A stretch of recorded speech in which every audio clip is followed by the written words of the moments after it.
Welcome to the Peter Stevens Motorcycles VIC MX Recap Show, presented by Moto Cred. Peter Stevens Motorcycles have been supporting grassroots racing for 50 years and continue to do so into 2024 with the Peter Stevens Victorian Motocross Championship. Peter Stevens have over 6 locations with Ringwood and Dandenong in the southeast of Melbourne, Geelong and Adelaide, along with the new stores. PS are now in Perth and coming soon to Western Sydney. Stocking all major apparel and parts brands, manufacturers and more, Peter Stevens, everything for the ride. Presented by Moto Cred.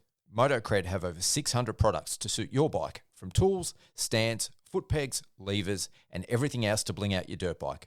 To view the range, visit www.motocred.com.au. My name's Cooper Danaher, and you're listening to the Peter Stevens VIC MX Recap Show.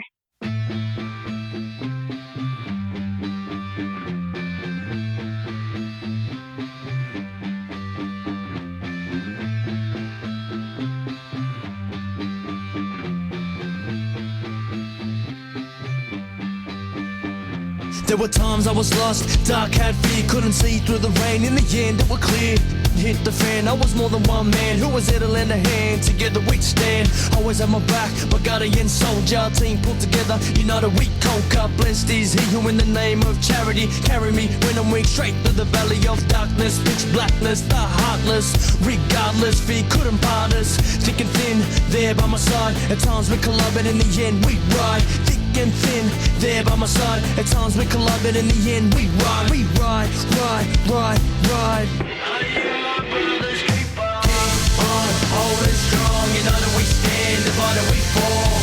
Together we belong. I am my brother's keeper. Keep on holding strong. United we stand, divided we fall. Together we belong. I am my brother's keeper. I am my brother's keeper.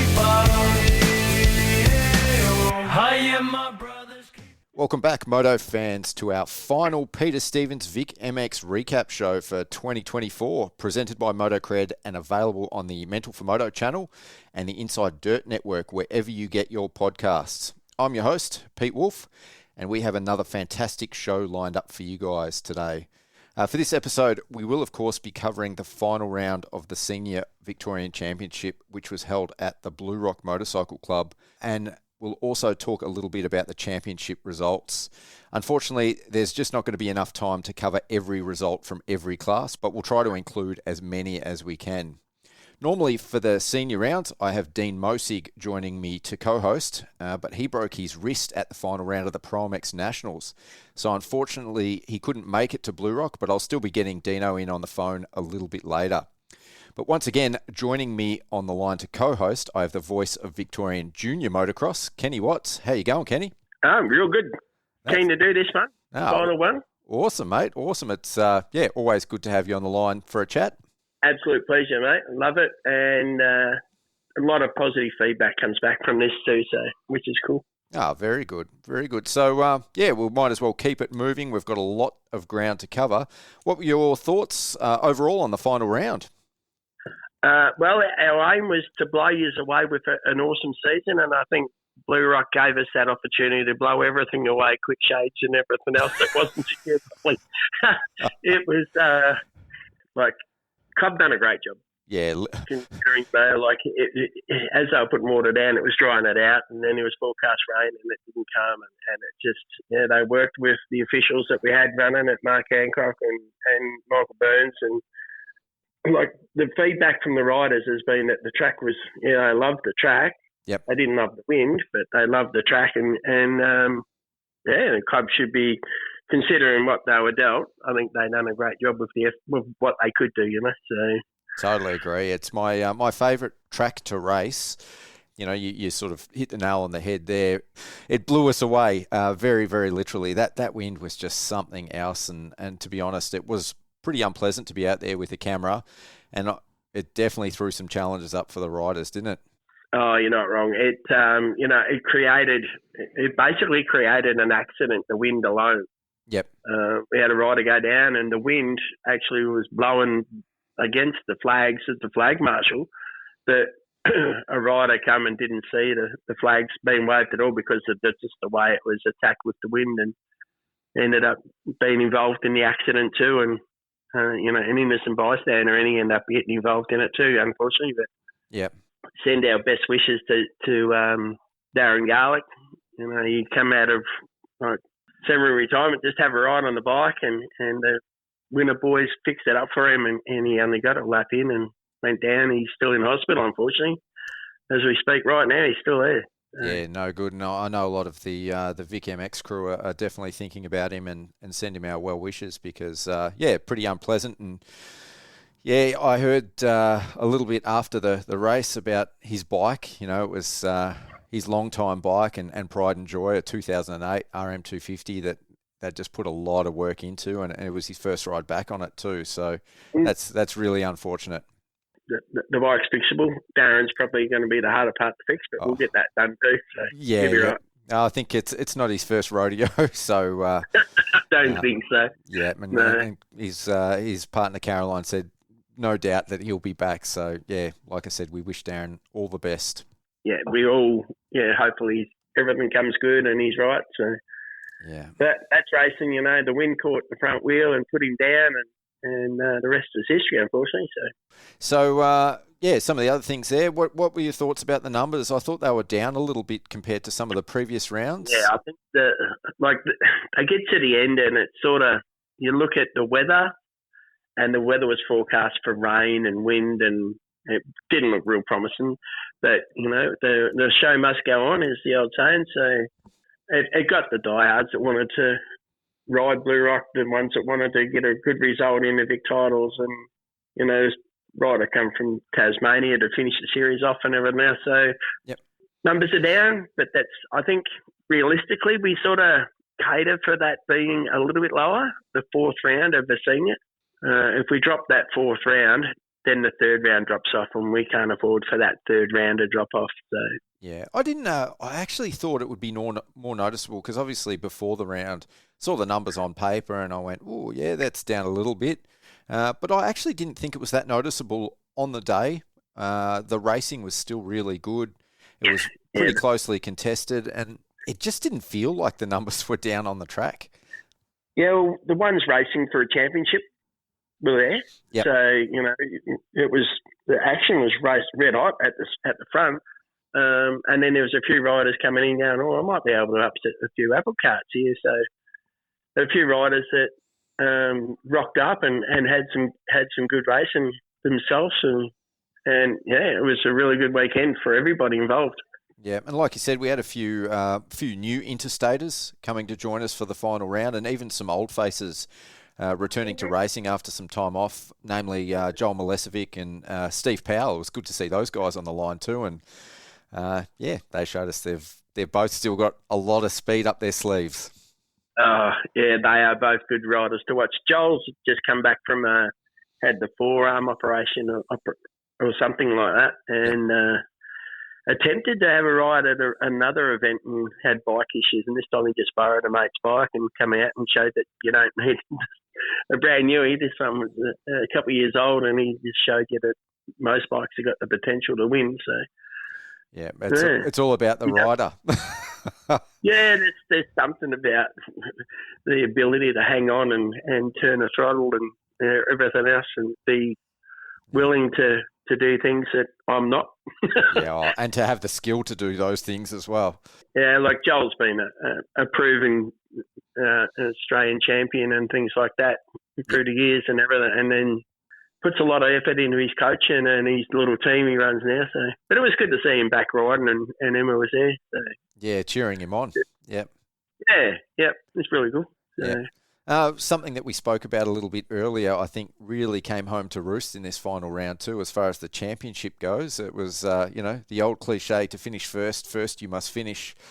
And if you want to be a state champion, I think, the key is you have to compete at all of the rounds and likely finish all of the races. And I thought, like looking at the championship results, there was actually a fair bit of mixing it up with this final round too. So, there was riders that were sort of in the lead or in the podium positions, and things got mixed up a little bit at this last round, which is sort of what you want for a final round, but preferably not as a result of riders being out or injured or having missed rounds. Yeah, just it's in some situations, it's there for some riders. It's their opportunity to be in their home region, depending on where the previous 3 rounds were. Sometimes, because there's 4 and we've only got the states basically split into 3 regions, we end up running 2 events somewhere in one of the regions. So we, ideally, if Broadford was up and running and we supplied that neutral ground, you would have more even a championship than what we got at the minute. But it comes down to, like, some people enjoy hardpack, some don't, some like sand. So I think it was mixed up pretty good this year. So yeah, I think it was awesome. I thought it was actually sort of the perfect mix. We had a little bit of everything. And like I said, I love Blue Rock, and it was great to finish it on a hardpack track that wasn't super deep ruts, which is what we've seen at some of the other rounds. So it was good just to mix it up. And the boys were just out there flat out trying to keep the dust, manage the dust. It was not about anything else. It was just dust control. Yep. I think they done a great job, the boys. Like, I think they're only a small committee, and they got hammered.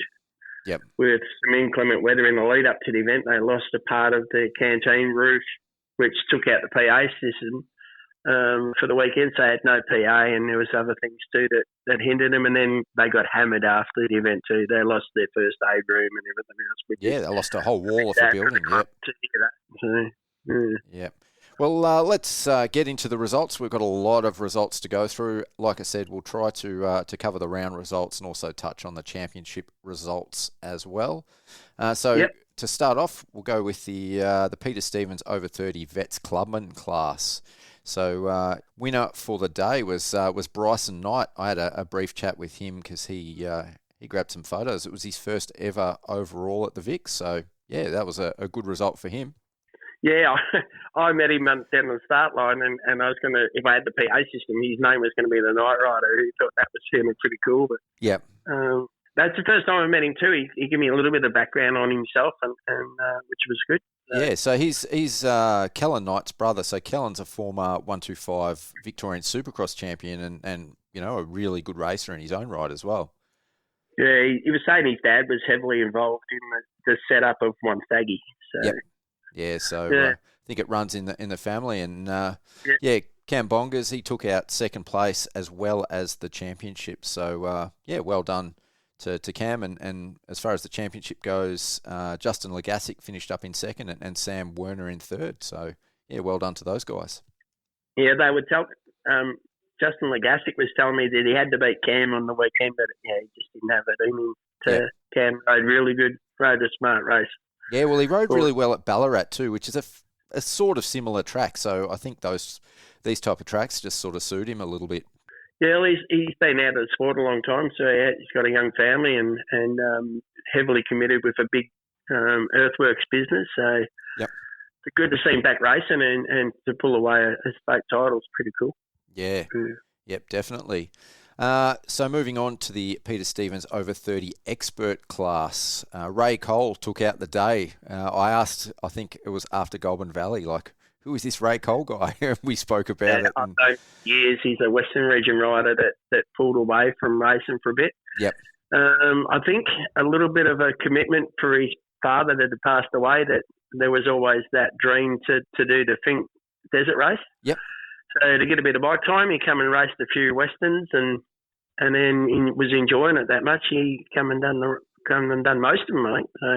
Yeah, well, so he did rounds 1, 3, and 4 of the Victorian Championship, and I think apart from one race, which was the very first one, he won every other race that he was in. So it'd be great to see him. Right. Yeah, I've seen him race nationals and everything back in the day. So. Yep. That's awesome. So Al Lewis second on the day, and Cody Russ, who ended up winning the championship, third on the day.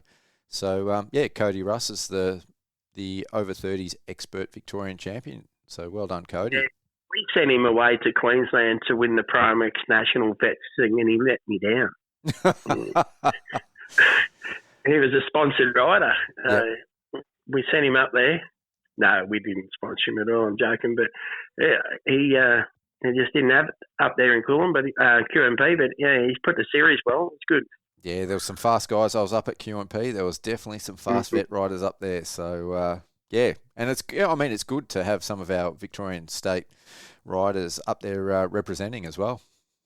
Yeah, and had his dad out there supporting him at GV. The old man whipped the T-shirt off and was waving it around, encouraging him to keep going.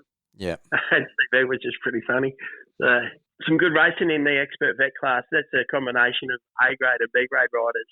And once they get a little bit older, they don't want to race the 20-minute races and whatever, but they still quality riders. So well done. Yeah, well, some of them do. Like Al Lewis finished second in the championship, second on the day, and he races MX1 as well, MX1 A grade. So yeah, they've still got some speed.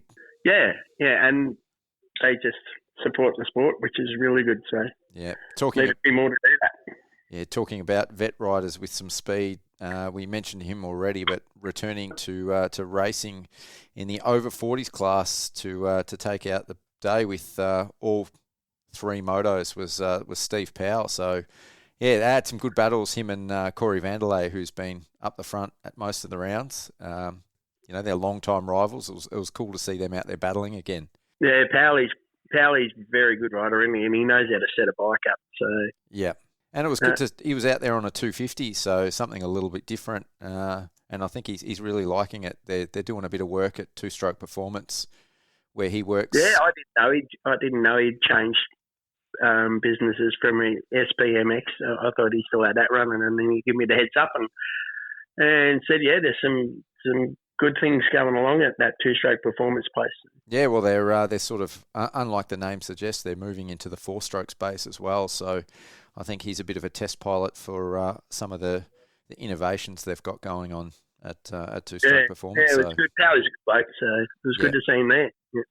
Yeah. So Corey Vanderlei, who is our over 40s Victorian champion, he finished second on the day. We're going to get him on a little bit later for a chat.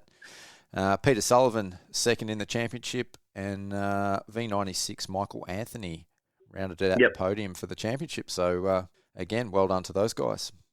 Yeah, a few challenges in this, mate, with Michael Anthony sneaking in, and Sullivan, he was riding around a little bit injured, so he's done well to finish the championship off in second, so that's real good. Yeah. I put the challenge out to Corey Vanderlei at the start of the year. I said, mate, you're good enough to do this. You just got to commit yourself. So I'll give him the challenge, and he's done it well done. Yeah. Peter Sullivan, just looking at the results, like his worst result for the entire season was a third. So he never won a race. He's got all seconds and thirds. So that's pretty. And I think he's the wrong side 50 to be in the under 40s, in the 48 group. Sorry. Yeah. So he does really. He's a goer. Yeah. Yeah. No, unreal rider, and I thought he looked. Probably, you said he was injured. I thought he looked really, really good out at Blue Rock. So surprising to hear. So he's carrying around a bit of a foot injury, I heard on the grapevine. Oh, yes. I saw some photos of that. That looked horrendous because it was, I think, at an off-road a week or two earlier. And it was all swollen and purple and really, really nasty. But you wouldn't know watching him on the bike. No, he's a smooth rider. Yeah. No, definitely a really, really good rider. So the Peter Stevens All Powers A-grade class. So this was the stomping ground of Joel Milesevic. And, yeah, man, he put it to some of the guys that have been racing all season and even that raced the Pro MX. So he put on a bit of a clinic, didn't he? Yeah, you expect that out of Joel. Really? Yeah, like I must say, like I know he's a really, really good rider, but I was amazed at how dominant he was against some pretty seasoned riders there. Yeah, like he rides. I don't know how much riding he's been doing, but Emma's got her ability watching her brother and what they've put into the sport. So he's been around a long time and he's really good rider. Just never been able to, at senior level, at nationals, where I thought he would excel. It's just never been something that's clicked for him. It's always been something, a little off here that's actually bumped the head and giving him a few birds to watch spinning around in his head for a bit. But it's a shame. I would love to see him out on the Pro MX scene again if he could. For sure. Oh, he's really, like he went over to Europe and raced and everything. So they put a lot of backing in behind him, and then he's come home, and then one thing or another, it's just not giving the outcome that he probably truly deserves. So Yeah, well, speed is definitely not a weakness of his, that's for sure. yeah. So That's a good ride. yeah, Jacob Sweet ended up taking out the championship. He finished second on the day at Blue Rock. Second in the championship in the All Powers A-grade class was Patrick Martin, and Wilson Greenadash coming back with third in the championship, which is a really good result for him after his crash at Ballarat at round 2. Yeah. And Patrick's done really good. Jumping on a 350 for the All Power class. So ride's really good. Yep. That's really good results for all of them, actually. Like Jacob Sweet's a 450 rider. He's naturally on that. There's some of the riders, I honestly believe that. Yeah, he looks way better on the 450 than the... Yep. Yeah, it's a lot to, Yeah, and we'll cover that a little bit when we get to MX1. But yeah, I agree. I think just when the bank pellet starts running out, they'll realise the 450's the place to be because you don't have to be spending a lot of money on them. So yeah, and then you can train on the same bike you race, and yeah, it's got to and help. It's just All Powers B grade.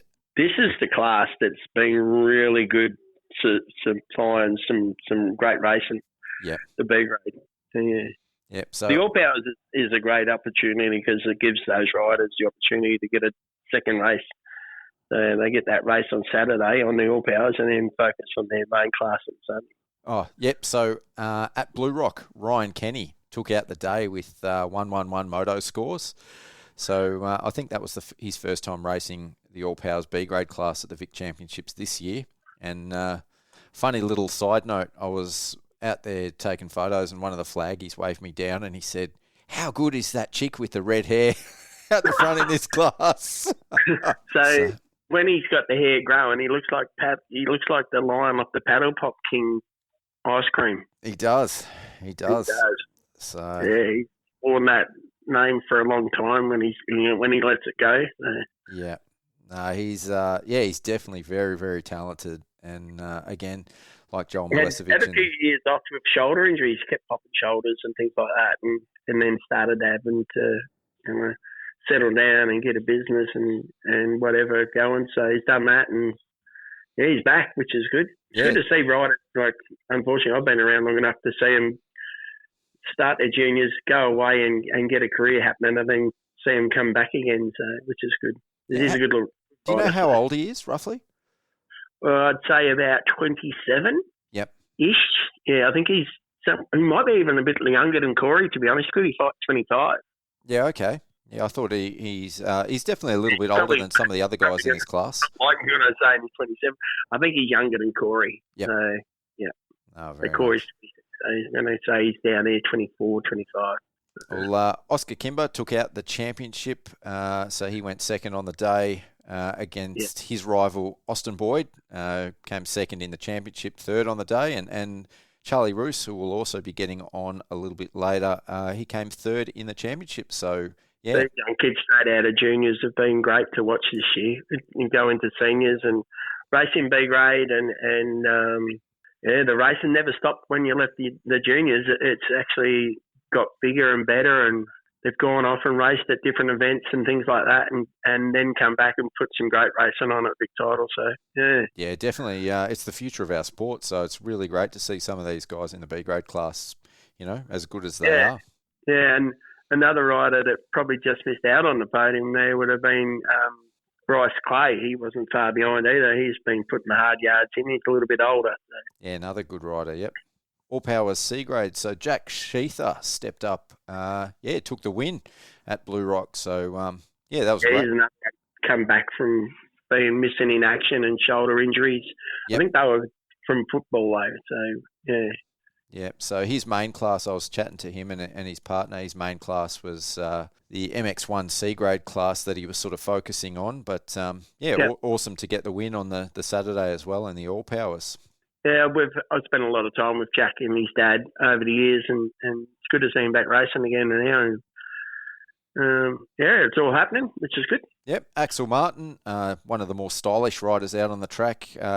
He ended up winning the championship in the All Powers C grade class, second on the day. So he stepped up to the 450. I was talking to his dad on that, and his dad's a bit of a legend in road racing, and they've got him on a 450 now, and he's gelled with that pretty good. Good little rider. Yeah, looks great. Looks great out there. Jack Silcock, second in the championship, and Bolt Everywhere rider Caden Raymond rounding out the podium. So, awesome result for all those guys.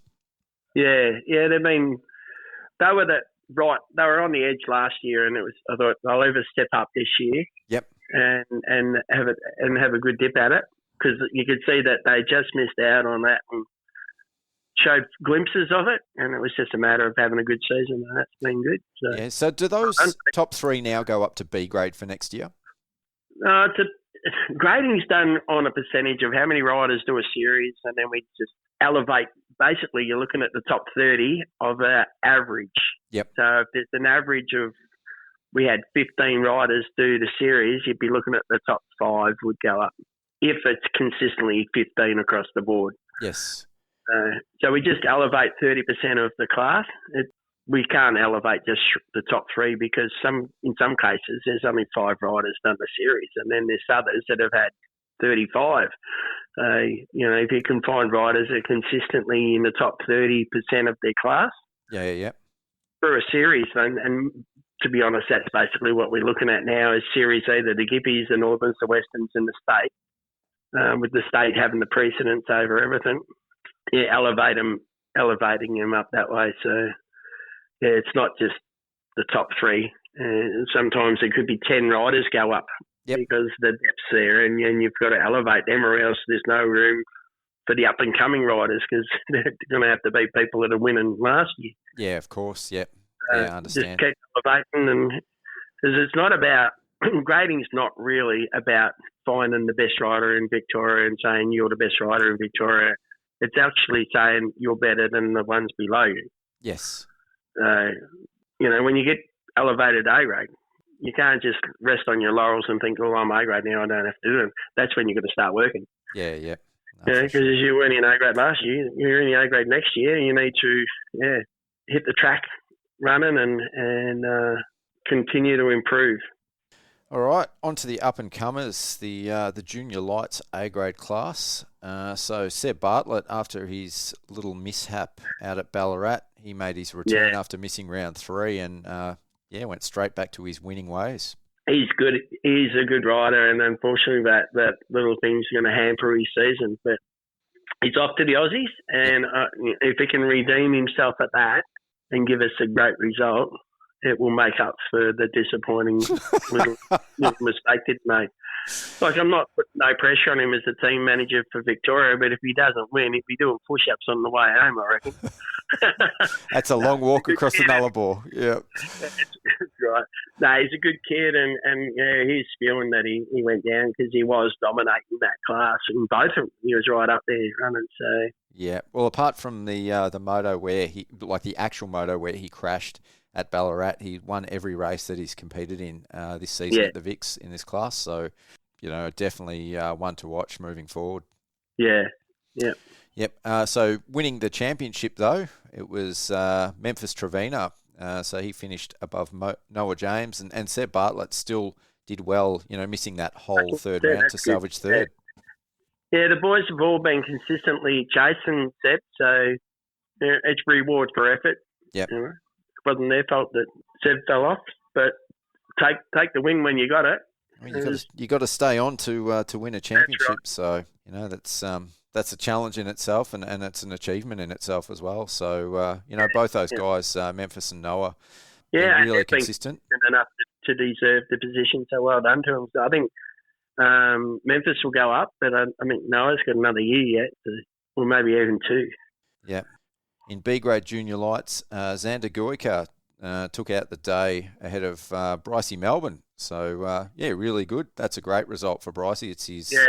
Yeah, he can turn it on sometimes, and then sometimes you go, mate, he just there's something missing today. It's not happening. And then the next day he comes out like a house on fire, and he's good to watch. So yeah, and just to be able to put it all together, I think. Yeah, I got some photos of him, and I was, I obviously know who he is, and he races at the junior Vics as well. And then I saw the photos, and I was like really stylish, and I was like, oh, who's this? And it's Brycey. So he knows how to throw that bike around, that's for sure. And Archie Hyde takes out the championship with third on the day and winning the overall for the season. So well done, Archie. Yeah, that's good. Yeah.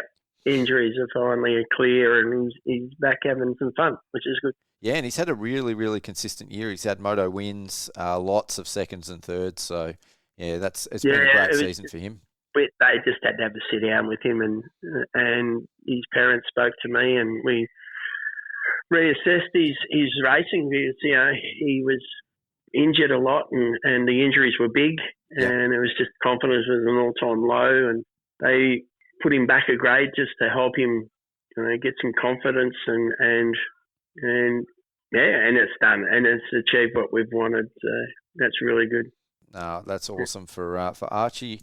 Xander finished out second in the championship and Drew Burns rounded out third place in the championship. So Burns, that's cool. Yeah, a young fella from all the way out Mount Gambier. So he's a member of the Horsham Club. So. Oh, awesome. Yeah. Junior Lights C grade class. So this was one of the classes where we saw a change in this final round. Zane Hohouse is out with a broken collarbone, unfortunately. He's had a perfect season up to this round, which he's unfortunately missed, which opened the door for Dallas Haynes to step up and take the championship. Yeah, and Big Dal steps up. He is a big boy. He's a man mountain. Yeah. If he says, Kenny, I'm taking that gate, you'll let him take it. Yeah. He's huge. He's a big boy, and his dad backs it up. He's a monster of a man. And great kid, absolutely quiet as a mouse. He is a big boy. He's 6'8" or 7 or something. He's huge. Yeah, but the round 4 went to Lincoln Sacco. So he went 1-1-1 in each of the motors. And he's get on the block. He'll come all right. Give him some time, and this is his first year of racing. So they spotted him out in the Gippy area somewhere and convinced him into racing, and he's done well. What's that name, I reckon? Yep, and it was the younger Boyd brother, Nate Boyd, who took out second place for round 4. So, awesome for Nate. Yeah, and he's just riding a super mini too, so he's just a 105.85 stroker. Yep. Good on him. That's cool. Yeah, and rounding out the podium for the round was was Marcus Puglia. So I hope I pronounced that right, Puglia. Puglia. I think I get it wrong all the time too, but they say thanks, Kenny. But well done to Marcus. Yeah. All right, ladies clubman class. So Carla Burns, 1-1-1 moto scores as well, round 4. So she took out the championship as well with that score. Yeah, just consistently racing and turn it up, doing every round and just finishing every race, and that's all you got to do. So. Yep. Yeah, she come in as a little favourite at the start because she sneaked over to a Honda through a mate of mine and got her on a bike and on the Honda, and she jumped with that. She loves the bike and she looks good on it, so that's cool. Oh, fantastic. Chloe Park, second in the championship and tied second on the day. And third in the championship, also tied second on the day, was Anastasia Sarakesis. So unreal, very close racing, very well contested class. I think and Claire Montgomery was in amongst those girls on the day as well.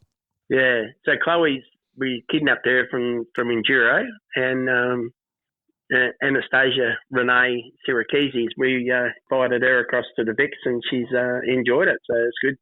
Yeah, and Claire I don't know where she must be a Northern Region rider. I didn't know her prior to coming into the VICs, so that's good. We just got to get some more girls to come and do the VICs. You know, it's a class where they do ride on their own, like most other events. They race with vets or something like that. They usually put in because there's not enough of them. So this is an event where they do get to race on their own and get some confidence, having a ride around and riding with the other girls. And so, we encourage all girls to come along and do that, don't we, Pete?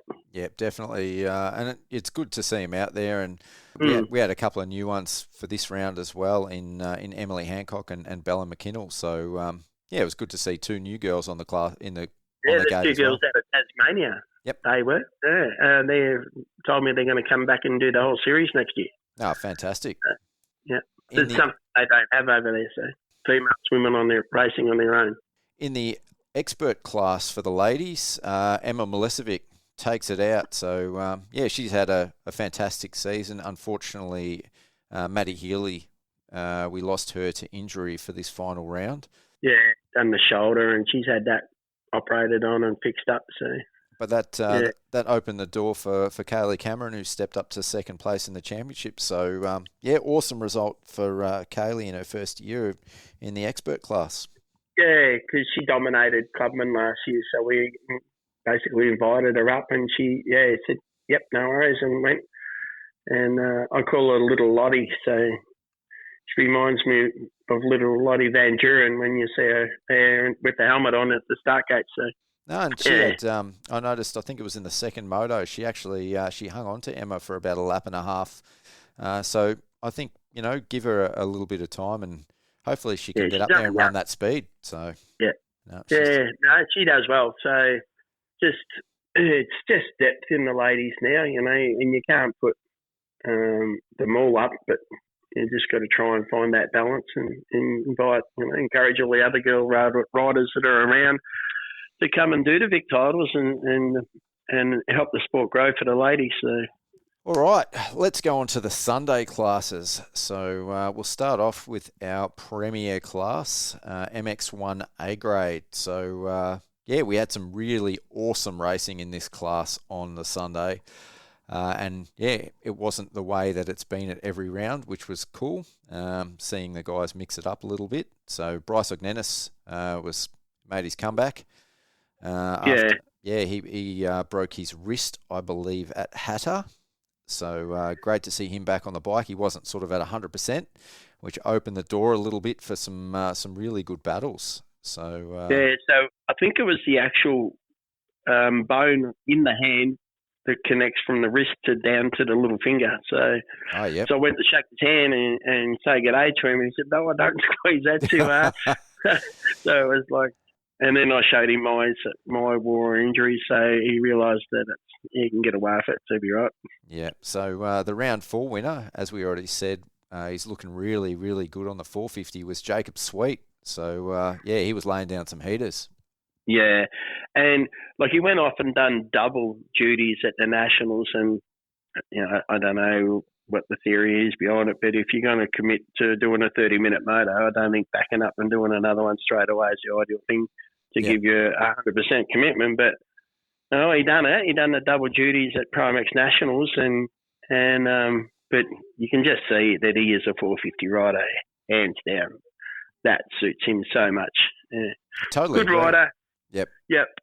And that's the thing, I think some of them are looking for that state championship or that result at Nationals on a 250 and are hanging. And you just look at him as a rider on a 450 and he's really good. Yeah, and I believe at the Pro MX level, he's stepping up to the 450 next year. So I'm really hanging to see that because I think he can ride the wheels off that thing. So a couple of his mates can go with him too.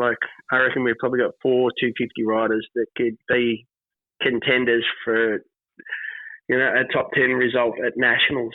Yep. On a 450. Yep. So second on the day, but winning the MX1 A grade championship was for the second time in a row, Bryce Ognenis, the OG. Going back to back, baby. That's the way to do it, isn't it? He's just done enough this time round to get it, which is good. And he's got some sponsors on board now, and he's actually wearing some good gear. Yeah. The pants and that he selected off his sponsor this time actually looked the part on the motorbike, I get into him about what the last set he had looked like their pajamas. They didn't look real good. Kenny Watts, Fashion Police. Look, you just look at it and say, come on, mate, you've got a sponsor that's giving you stuff, so grab the best and promote it. You're not really promoting that. Doesn't look that good. And, so Jacob Sweet, second in the championship, and third, Seeger Ward. So, really good for Seeger as well. Yeah, young fella, a friend of mine, I've known him for a long time out of South Australia and invited him over and he ended up coming over and doing the whole series. Yeah. Or did he miss a round? No, I think he may have done the lot. Round 3. He didn't score a point. Yeah, no, he was there though. Yep. Unfortunately. Well, they only raced the one moto, so... it was terrible. Don't mention the wall. But, just appreciate the effort he's put in coming across and supporting the Vics, and it's good to get a reward. So because he's a consistent, top 15 at nationals too. So yes, yeah, have a rider of that calibre come across and support our series. It's good. It just gives our boys some more competition, and he's on a Honda, so I don't mind that either. You love it. You love your Honda riders. Yeah. All right, MX1 B grade class. Ryan Kenny Kendog, 111 to take out the day and the championship. Did he go undefeated for the series? Second in the very first moto at round 1. Ooh. So dropped one moto. So almost. He doesn't get the gold star this time round. No. Bryce Clay, second in the championship, second on the day. Yep. Good young fella. Yep. Sam Armstrong. A lot of hours in on the bike, so that's good. Yep. Sam Armstrong, third on the day, which was, fantastic for Sam. And finishing third in the championship was Charlie Rewse. So that's his second podium at the VIC title so far that we've spoken about. You're going to be yakking to him a bit later, are you? Yes. Yep. So I don't think Charlie had the weekend. I don't think he had a good weekend at all, to be honest. I think he might have hurt the leg or knee or something.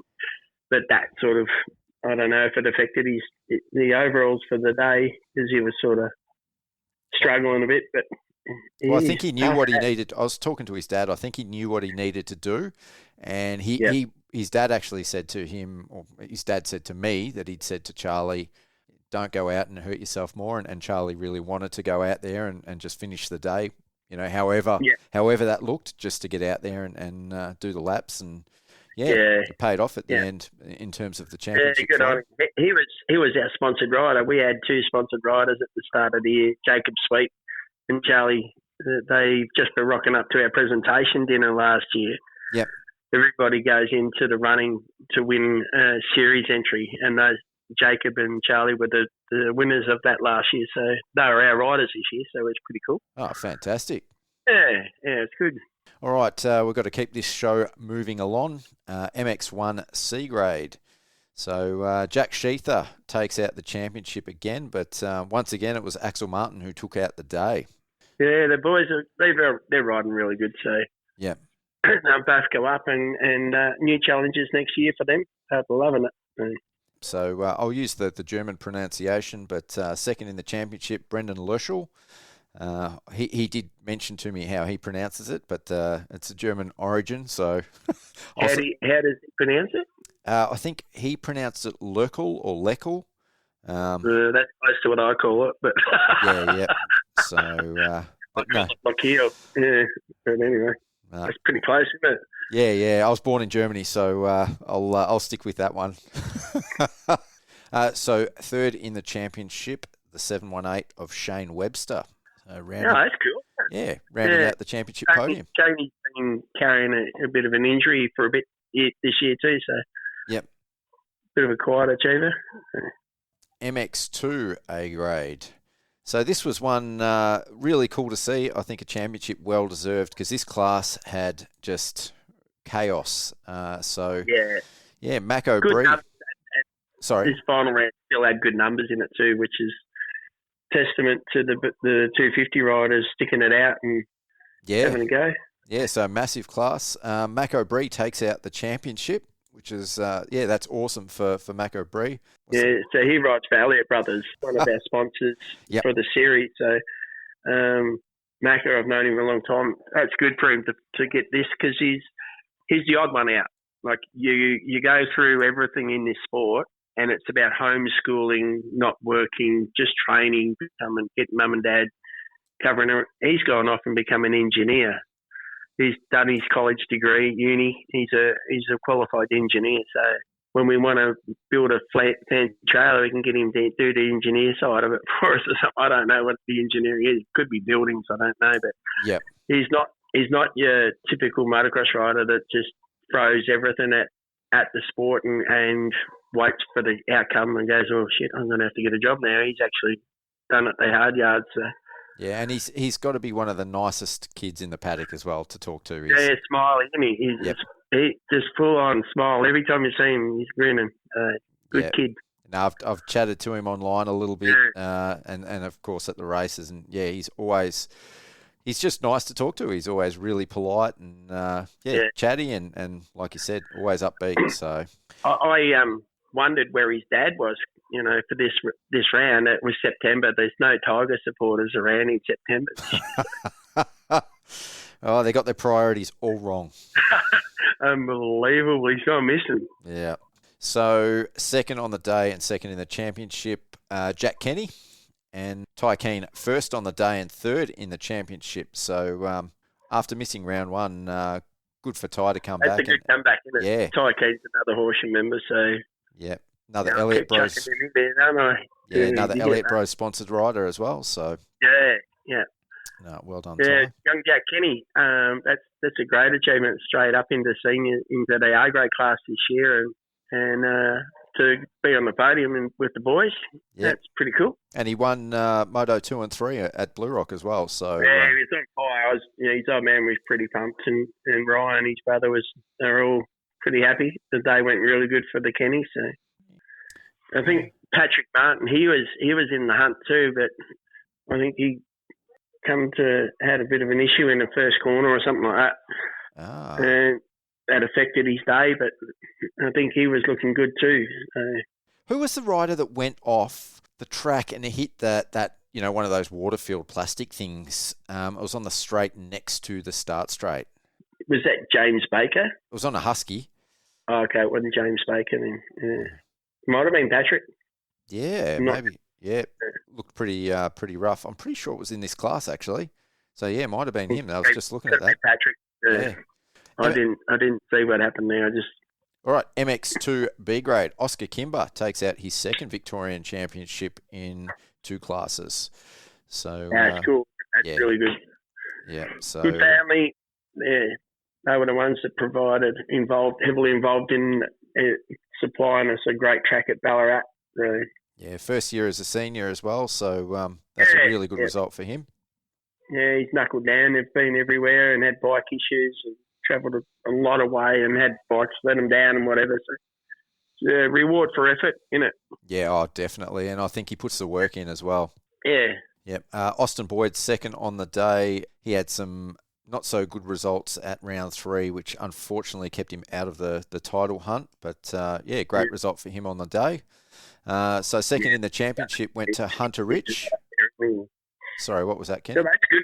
Like, for those that don't know Hunter, back in the day, Hunter Rich come onto the scene. It's a little 50 rider, like unbelievable to watch. And then got a knee injury, and then we missed him for years. Went missing in action, and now he's back, showing some of the form that we knew he had back as a young fella. So that's good. Yeah, good to see him back.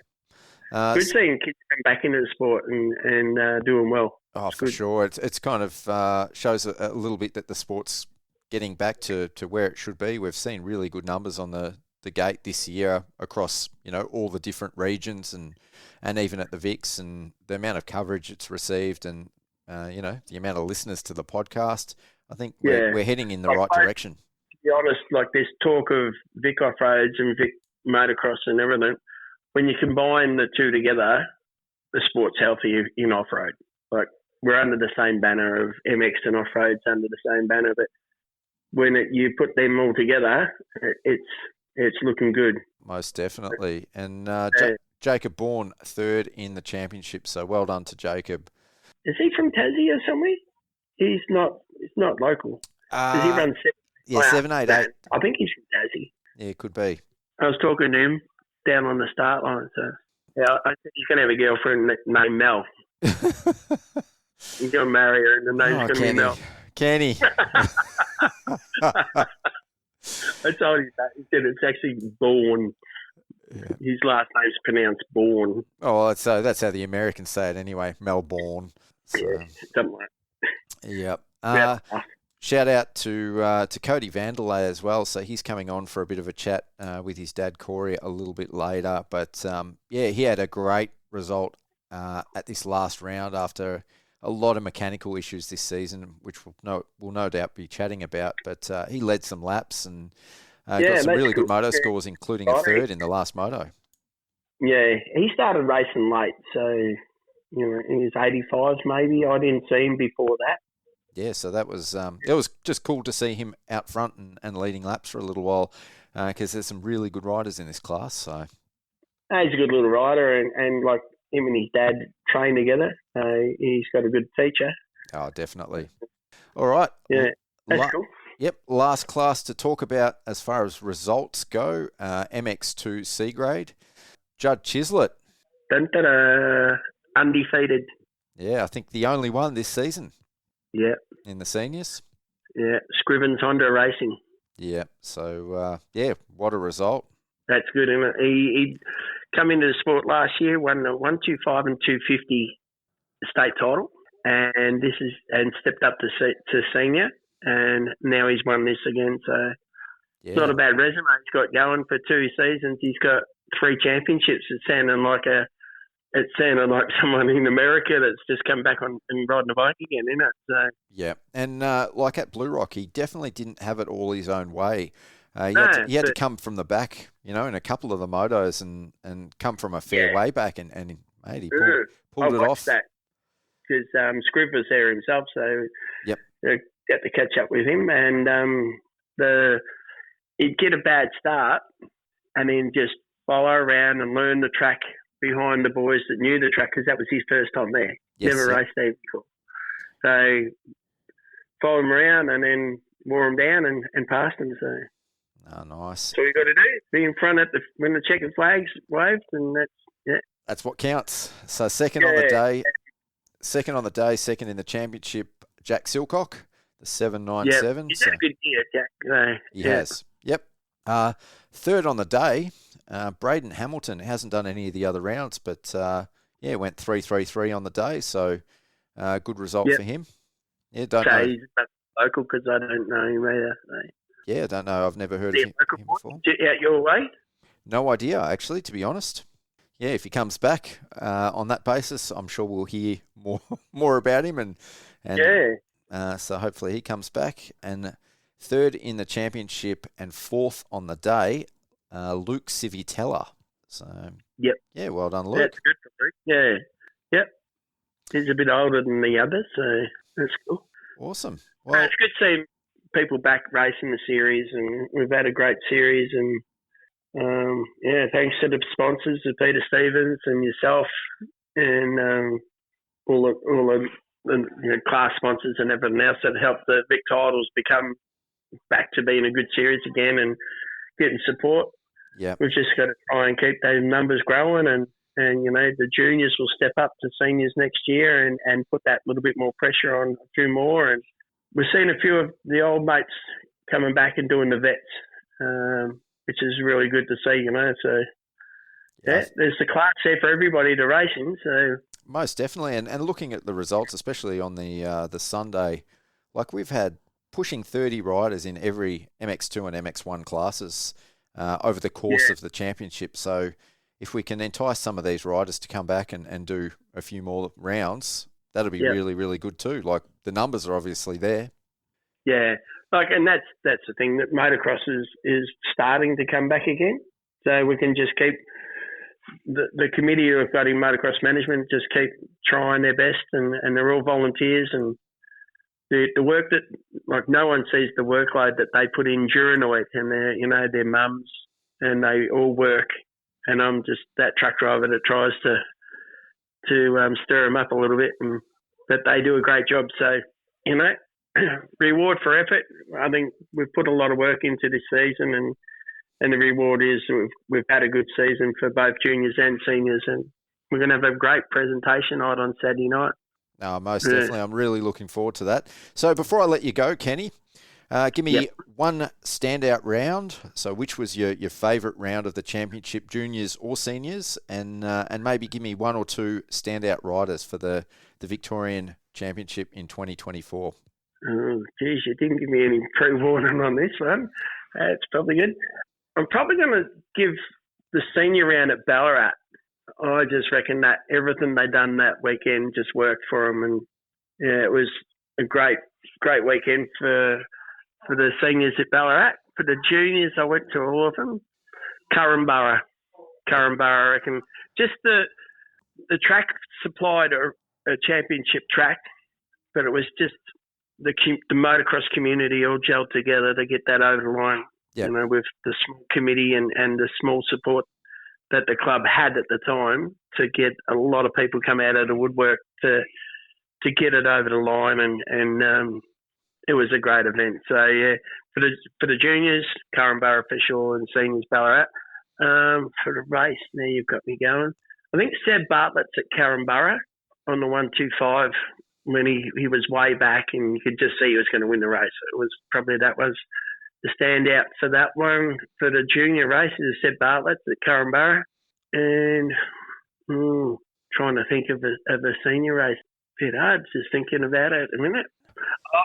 I think I'm going to go to Portland for Emma Milesevic and Maddie Healy. Oh, yes. Yep. The race there, those two were absolutely just on it, and it was one mistake and they were pouncing. So, yep. Yeah, I'll give the girls that for the standout race for the season, and that's the two of them. That race, I reckon that was a humdinger. Yes. Yeah, yep. So that's my two venues and my two races that I think were standouts this year, and there's heaps more. More, but that well deserved. Yeah, probably the best photo this year might have been Zane Hohehouse at Colac. Looking at the camera. Yep, photocross champion. Right. Yeah. Oh, I don't know. I think I took a better one at Blue Rock.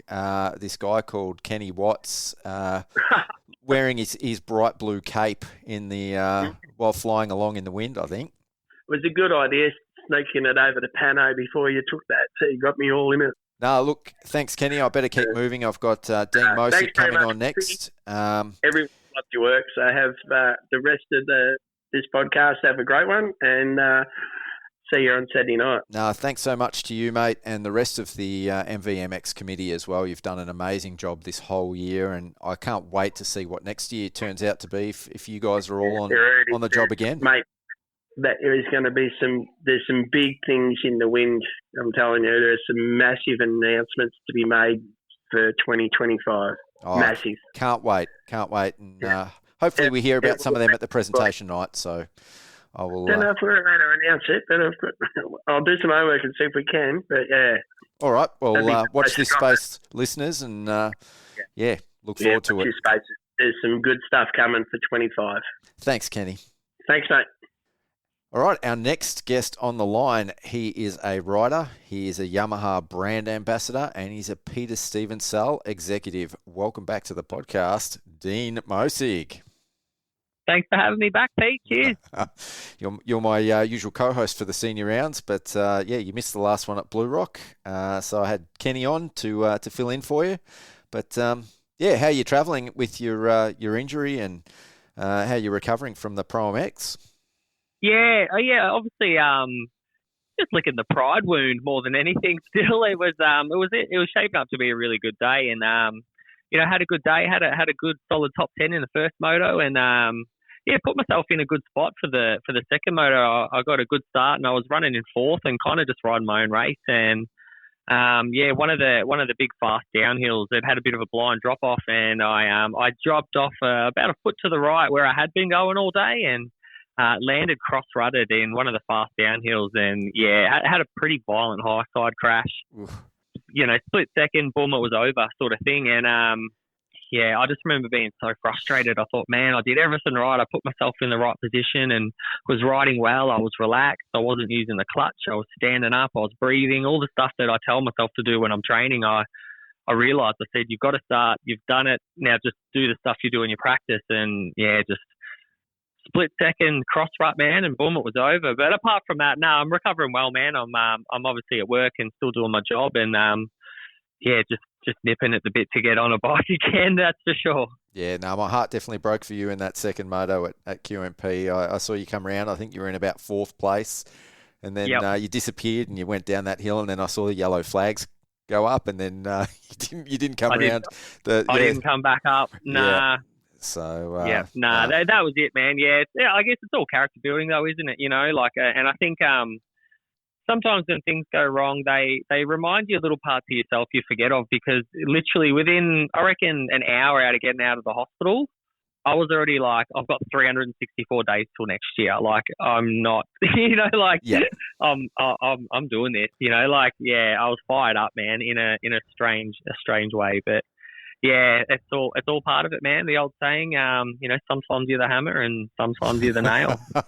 Yeah, and I think the way you were riding up there, you definitely had a bit of a taste of success anyway. So you know what you got to do, and I'm sure the driver's there to get back up there. Just got to believe it, man. That's it. Yeah. No, for sure. Well, this is all about the Peter Stevens Victorian MX Championship, mate. So, let's talk a little bit about that. You obviously missed the last round, but what are your thoughts, with your role at Peter Stevens on the championship so far? And have you received any sort of feedback or heard anything in your role, based off the increased coverage and the way that the championship's been run this year? Because, we've had really good numbers, and I think it's, the sport's pretty healthy down here in Victoria. Yeah, I agree. Yeah, I definitely think the consensus around the series this year has been, I think, a lot more, exposure. Yep. I spoke to my good friend Dave Towan. He's a track builder, and we were having a chinwag at Hastings one day, and he goes, for the first time ever, I've known where every round of the Vic titles is this year. He hasn't raced for a long time.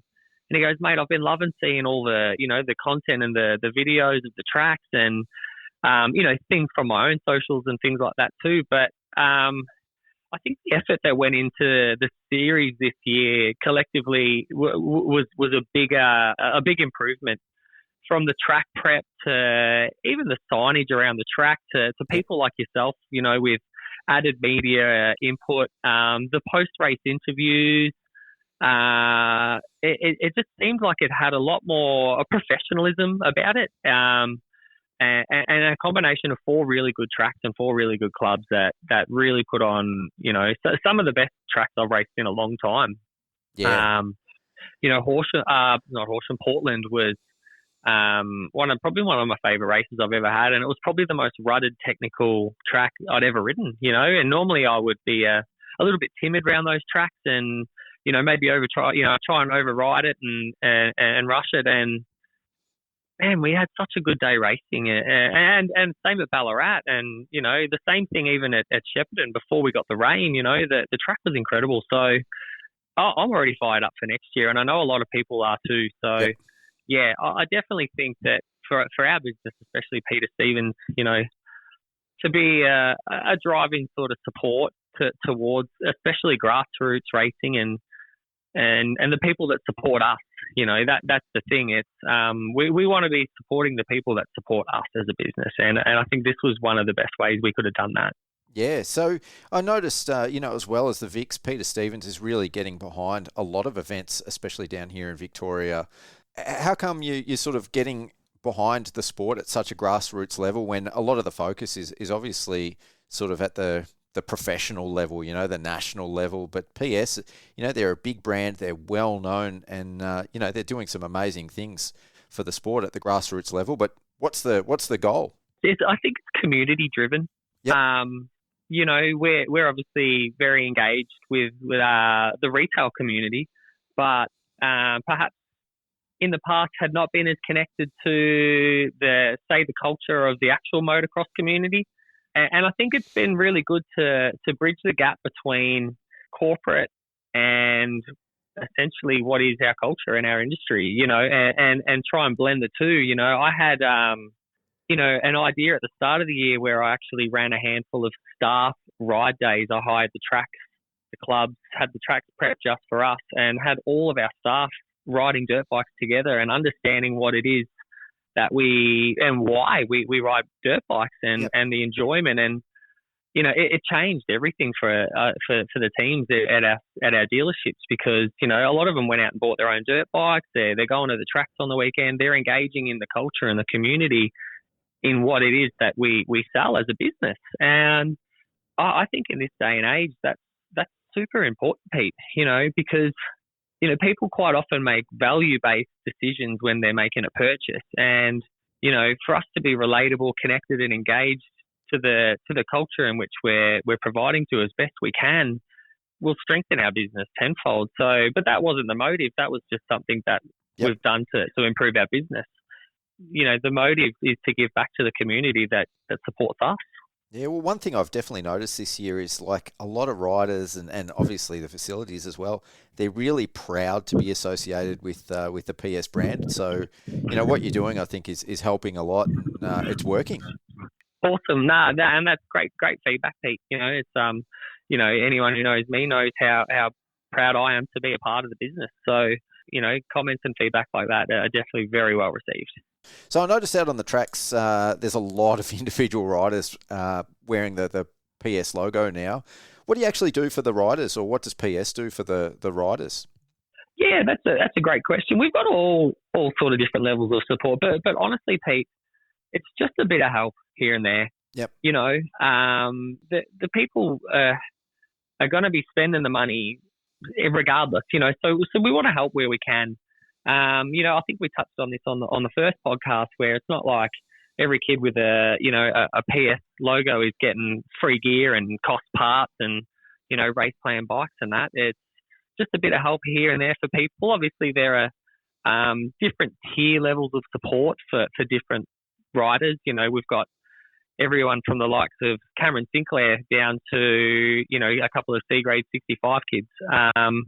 There are Luke and Scott from head office and Nathan are deeply connected in the off-road scene as well.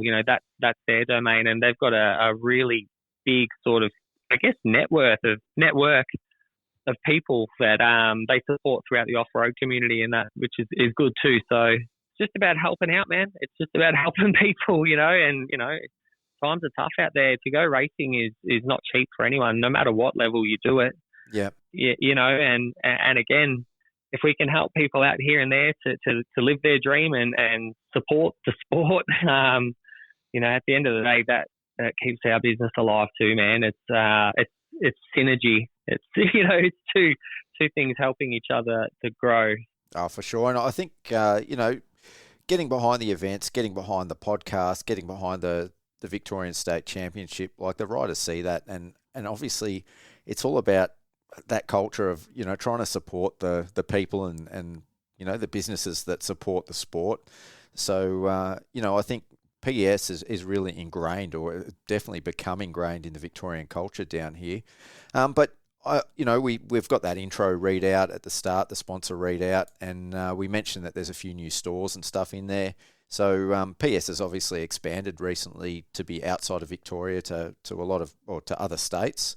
How's it going? Do you sort of have your finger on the pulse, or have anything to do with those locations, or hear how they're going? Like, how's the expansion of PS to other states outside of Victoria been? Yeah, it's been fantastic.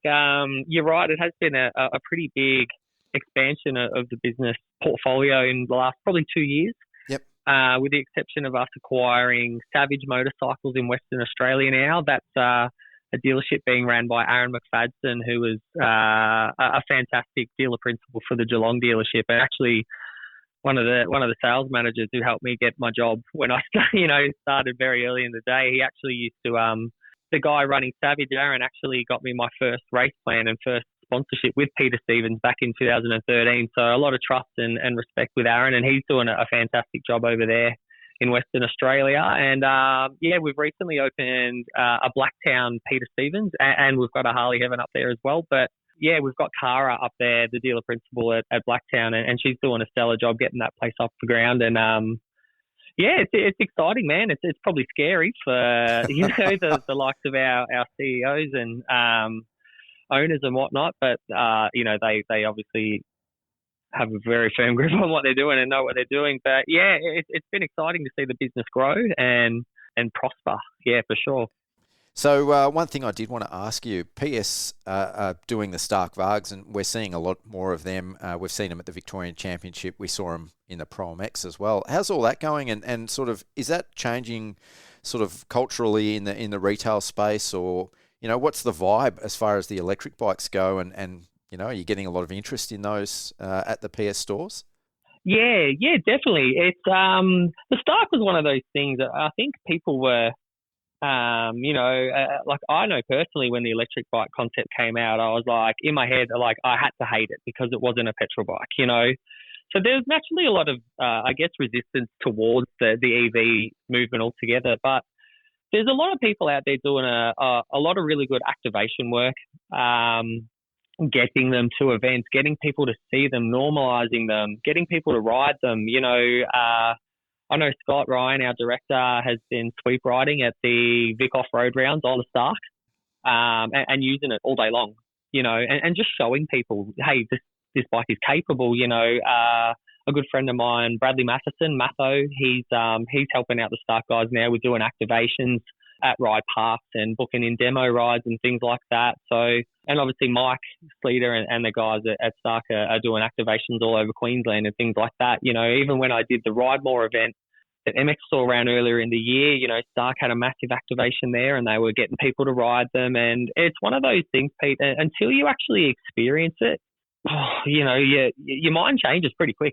Yep. You know, it's very easy to be set and conditioned to what we know and love, you know, with combustion engines and things like that. And yeah, truth be told, they're two completely different motorcycles altogether. But I think now that the public are getting more access to ride them and see them and understand them, that people are actually appreciating the product for what it is, which it is, man. Like, it is a ripper bike, but yeah, it's definitely coming around, man. And I think the thing with a lot of the EV guys and their mindsets, and I don't know this, I'm not speaking on behalf of Stark, but I know it's long-term thinking, it's long-term strategy. They didn't expect it to blow up overnight. Yep. You know, even a lot of the guys, you know, we've actually recently acquired Zero motorcycles, and Peter Stevens Retail are actually the importer. So essentially our own brand in Australia now, and we know people aren't going to just drop everything and forget about their petrol bike and jump on an e-bike and they're going to take over the market. You know, we know that this is a long-term strategy. These things take time, you know what I mean? Everybody's only ever known petrol bikes and that for so long that, you know, people have just got to slowly warm up to these things. So yeah, I think the trajectory of it is moving well. Stark offered some retail assistance on the VARGs. I know there was some cash back and some promos that have made the purchasing a lot easier and stuff like that. So I think it's trending in a good direction, man, for sure. No, hopefully not too well, because I want to see the petrol bikes be around for a long, long time. But they will. Yeah, like seeing them out on the track, it's been really cool. It's been a little bit of a change this year, and I'm sort of hoping that maybe next year or the year after we actually have, you know, an electric class. So that would be cool to have at the VICs. Yeah, that was why I sort of wanted to ask about that.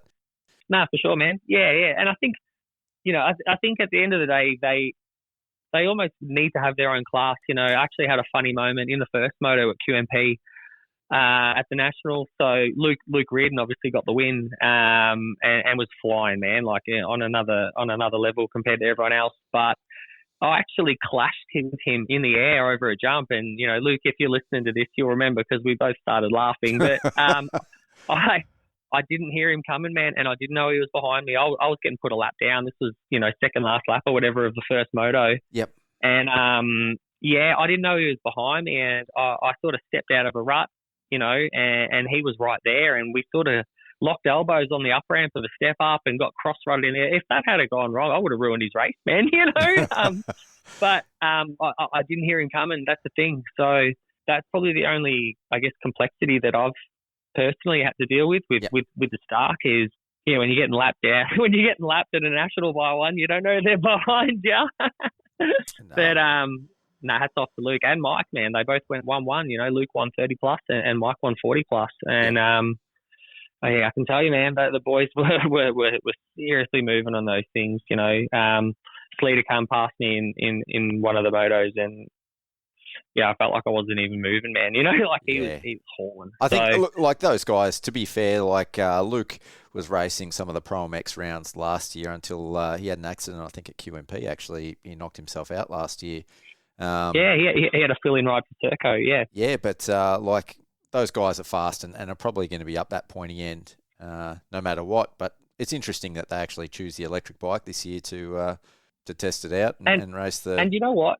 And you know what? I will say this. I was impressed that that bike performed the way it did because, as you know, because you were in Queensland for that whole week, the amount of rain that track had in the lead up. Yep. There was a part of me during the week that was hoping they were going to cancel it. I was like, man, I'm going to fly all this way and it's just going to be an absolute disaster. As you've seen on the Saturday, we were first qualifying session, first out on track. Man, that track was deep. Yep. I was nearly stopping in some of the turns because I was getting so bogged. My 450, I was frying the clutch. It was so deep. Those things tracked through. They finished the motos. They obviously had plenty of power. I spoke to Luke. He said he ran his at 54 horsepower. So he's actually at about a 6 horsepower deficit to the likes of a YZ450. So, what someone pointed out to me though, with the Starks, we were watching them go around when the track was super deep. They were staying on top. It was really weird. I didn't notice it until it was pointed out to me, but they weren't sort of sinking in. I don't know what that is, whether it's the inertia or just the way the geometry is on those things, or perhaps a different center of gravity. Stays on top. Yep. Yeah. So you know what? That's just, but that's the other thing, Pete. People prior to seeing that might have been like, oh, they wouldn't last at a national, or they wouldn't be able to go through a deep track, and then again through people seeing it, and I guess. As much as they're racing it, Mike being the national sales manager, that was the best activation they could have possibly done for that bike. Yes, in terms of marketing. So, they go 1-1 at the nationals. So, hats off to them, man. Yeah, they're doing good stuff. Yeah, a bit of a change of topic then. You did really well this year in the VICs, albeit. You missed the last round. You finished with a top 10 with an 8th overall in the championship, which is a pretty solid result and something to be very proud of in the 30 class experts. So what's next for Dean Mosig? Oh man, yeah, and obviously thank you. Yeah, I was actually obviously in 6th and close to 5th before by the end of round 3. So Blue Rock being my home track. And a track I've had success at in the past. I was really, really upset that I couldn't ride that round and bring it home strong, and try and get a top 5 overall. But plans for me is just recover now. I have no interest in rushing my body into getting back on a bike, just to suffer. I've learned to be a bit more patient with myself over the years. I never used to be, and now I sort of suffer because of it. So. Just let my body heal. I sold my race bike pretty much a week after I got home from Queensland. Yeah, I'm focusing. I got a lot of things on at work at the moment that I'm heavily invested in mentally, and just focus on being fit and healthy and riding a bit over summer. This time of the year, obviously I love watching the Supercross, and every now and then I jump on a Supercross track and have a bit of a ride myself. But moving into daylight savings and better weather and I think just the ride parks are going to be really fun coming into this Christmas break. All the ride parks are better, the weather's better.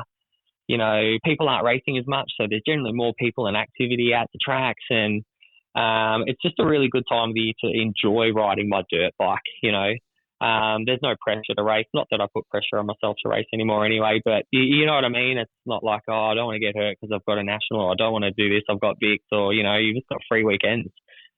And it's kind of nice, after putting in a big effort and doing a lot of racing over the, throughout the year to have that secondary, I guess the third portion of it left to just enjoy riding your dirt bike, man. And that's generally when your skills blossom the most, when you're having fun.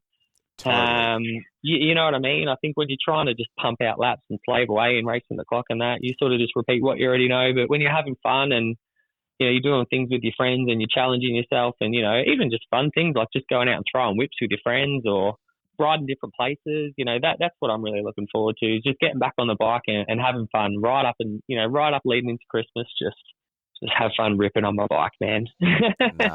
I totally agree. It's been a super busy year for me as well, and I can't wait to get out and actually do some more riding.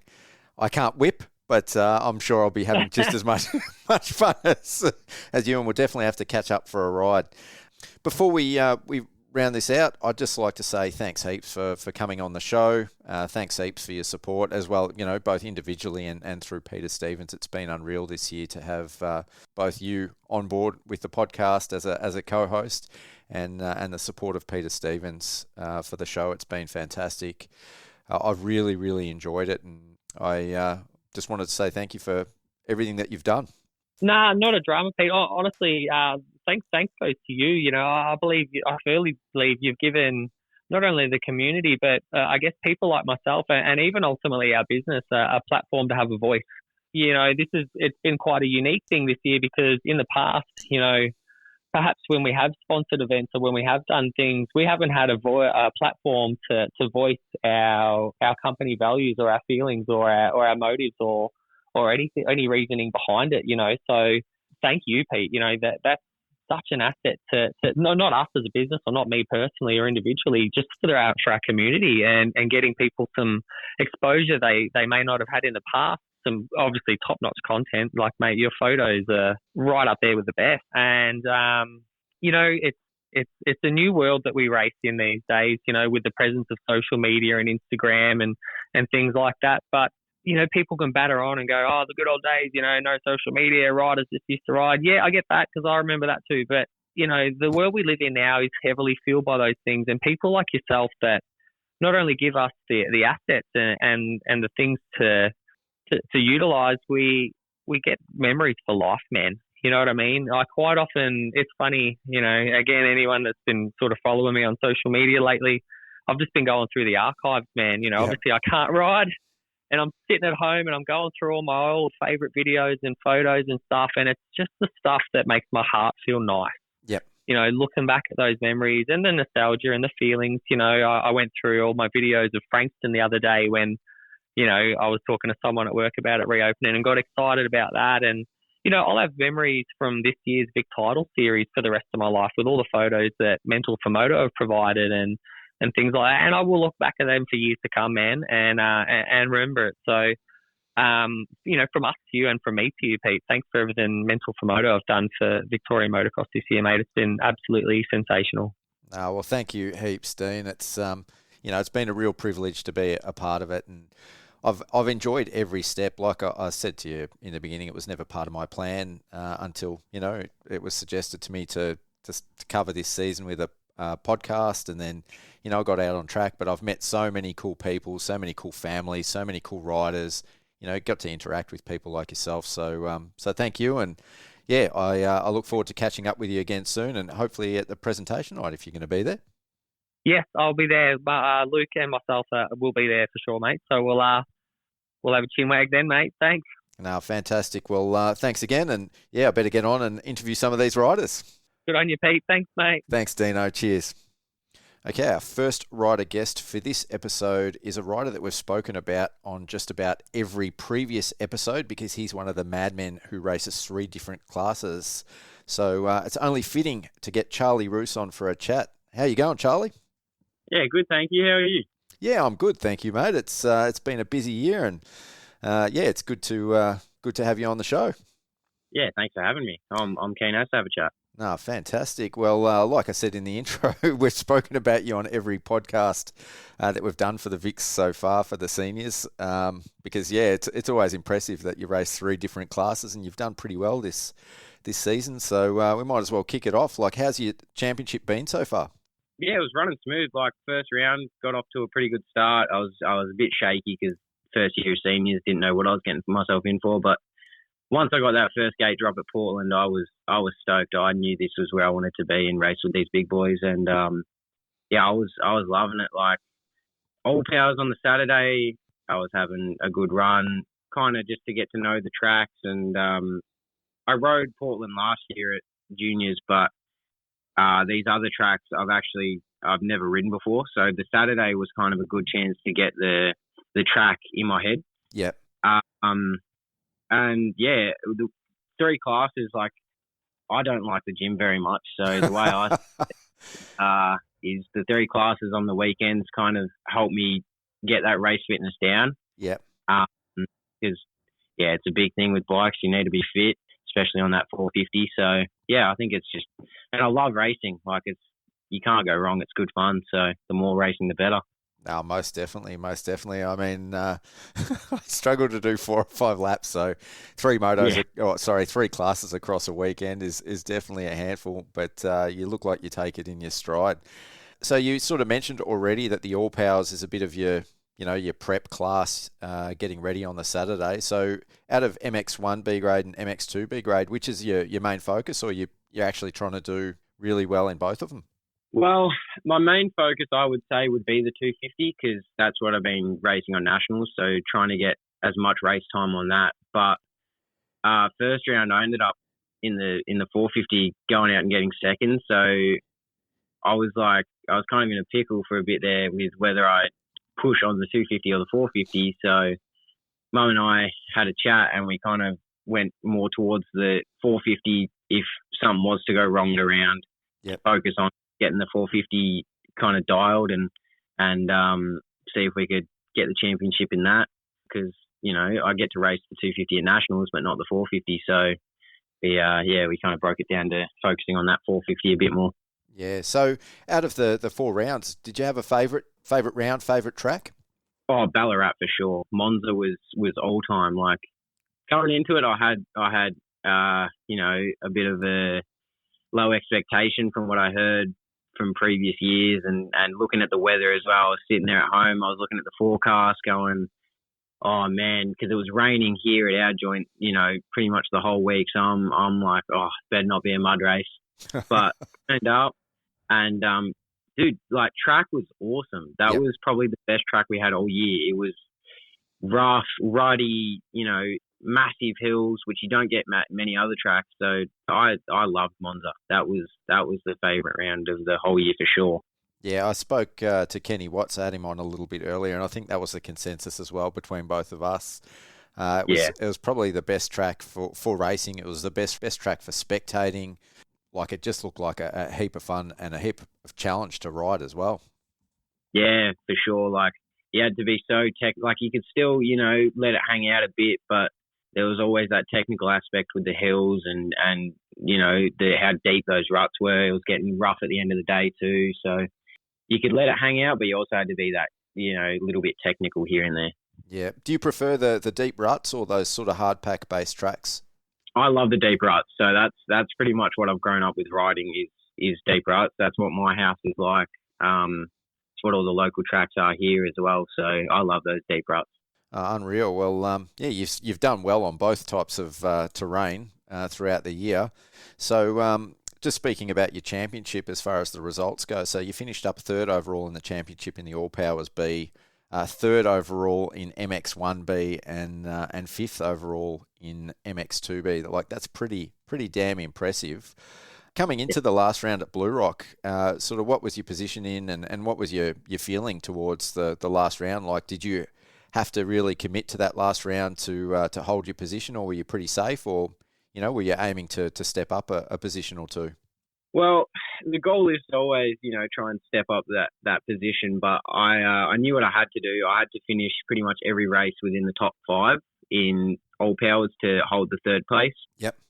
250, I was sitting convincingly in 2nd, but then had that little mishap on Sunday, obviously in race 1, that pushed me down into that 5th place. And then 450, I was sitting 2nd as well, but I had to also be in that, top 7-ish area to hold it.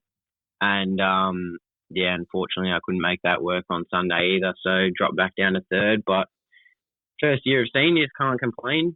That's 2 podium championships on the board. So, still pretty good. Oh, definitely something to be proud of. So what happened on the Sunday morning? So I started the Sunday morning out really good on both bikes with getting P1 quali on the 250 and P2 on the 450.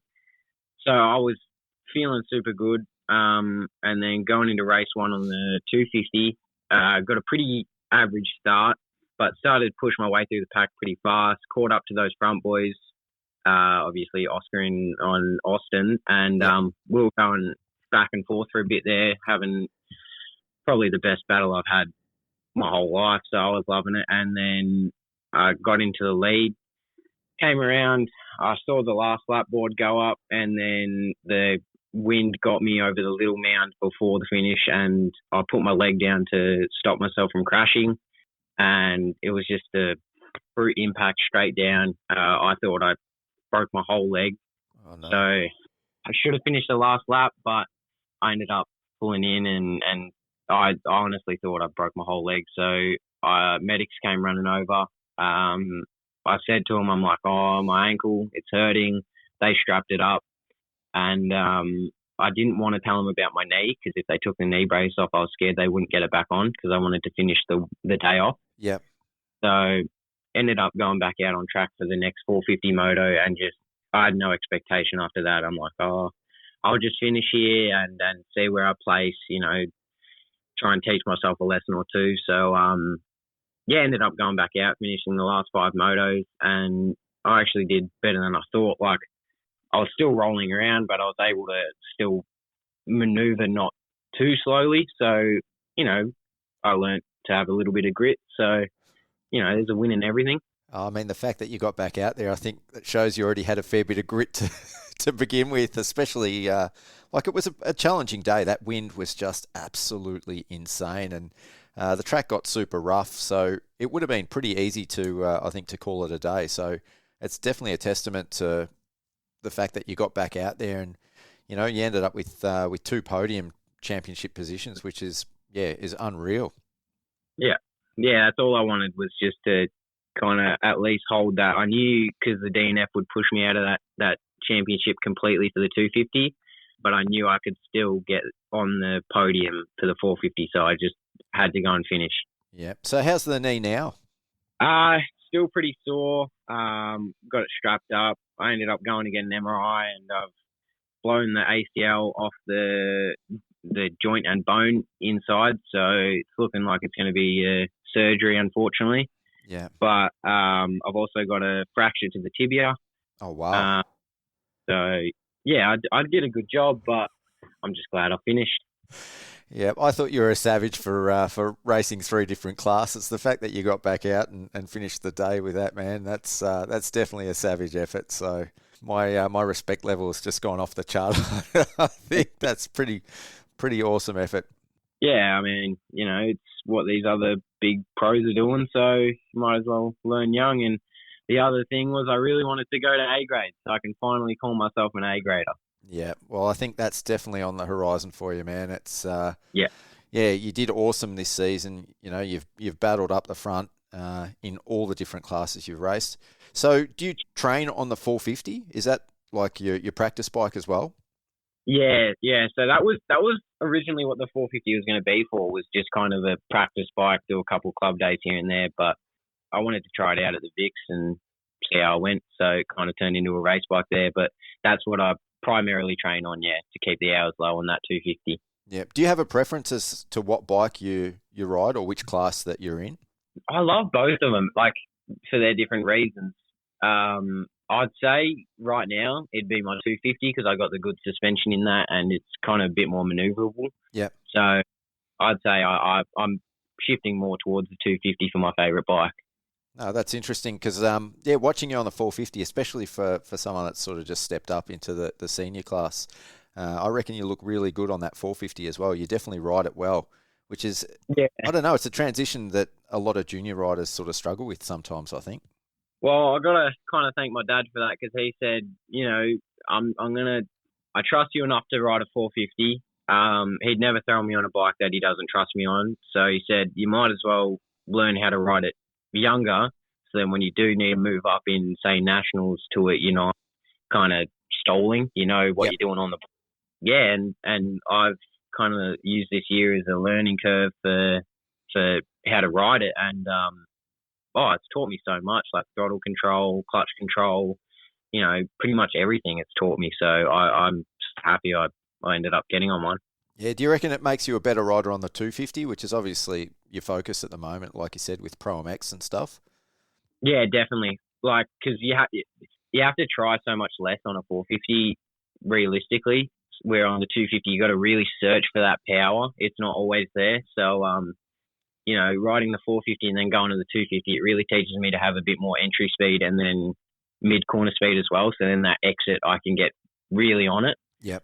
it taught me to connect the entry to the exit and then to the next corner too, instead of going a bit like roll through the corner and then pin it at the exit, which you can do on a 450 and get away with.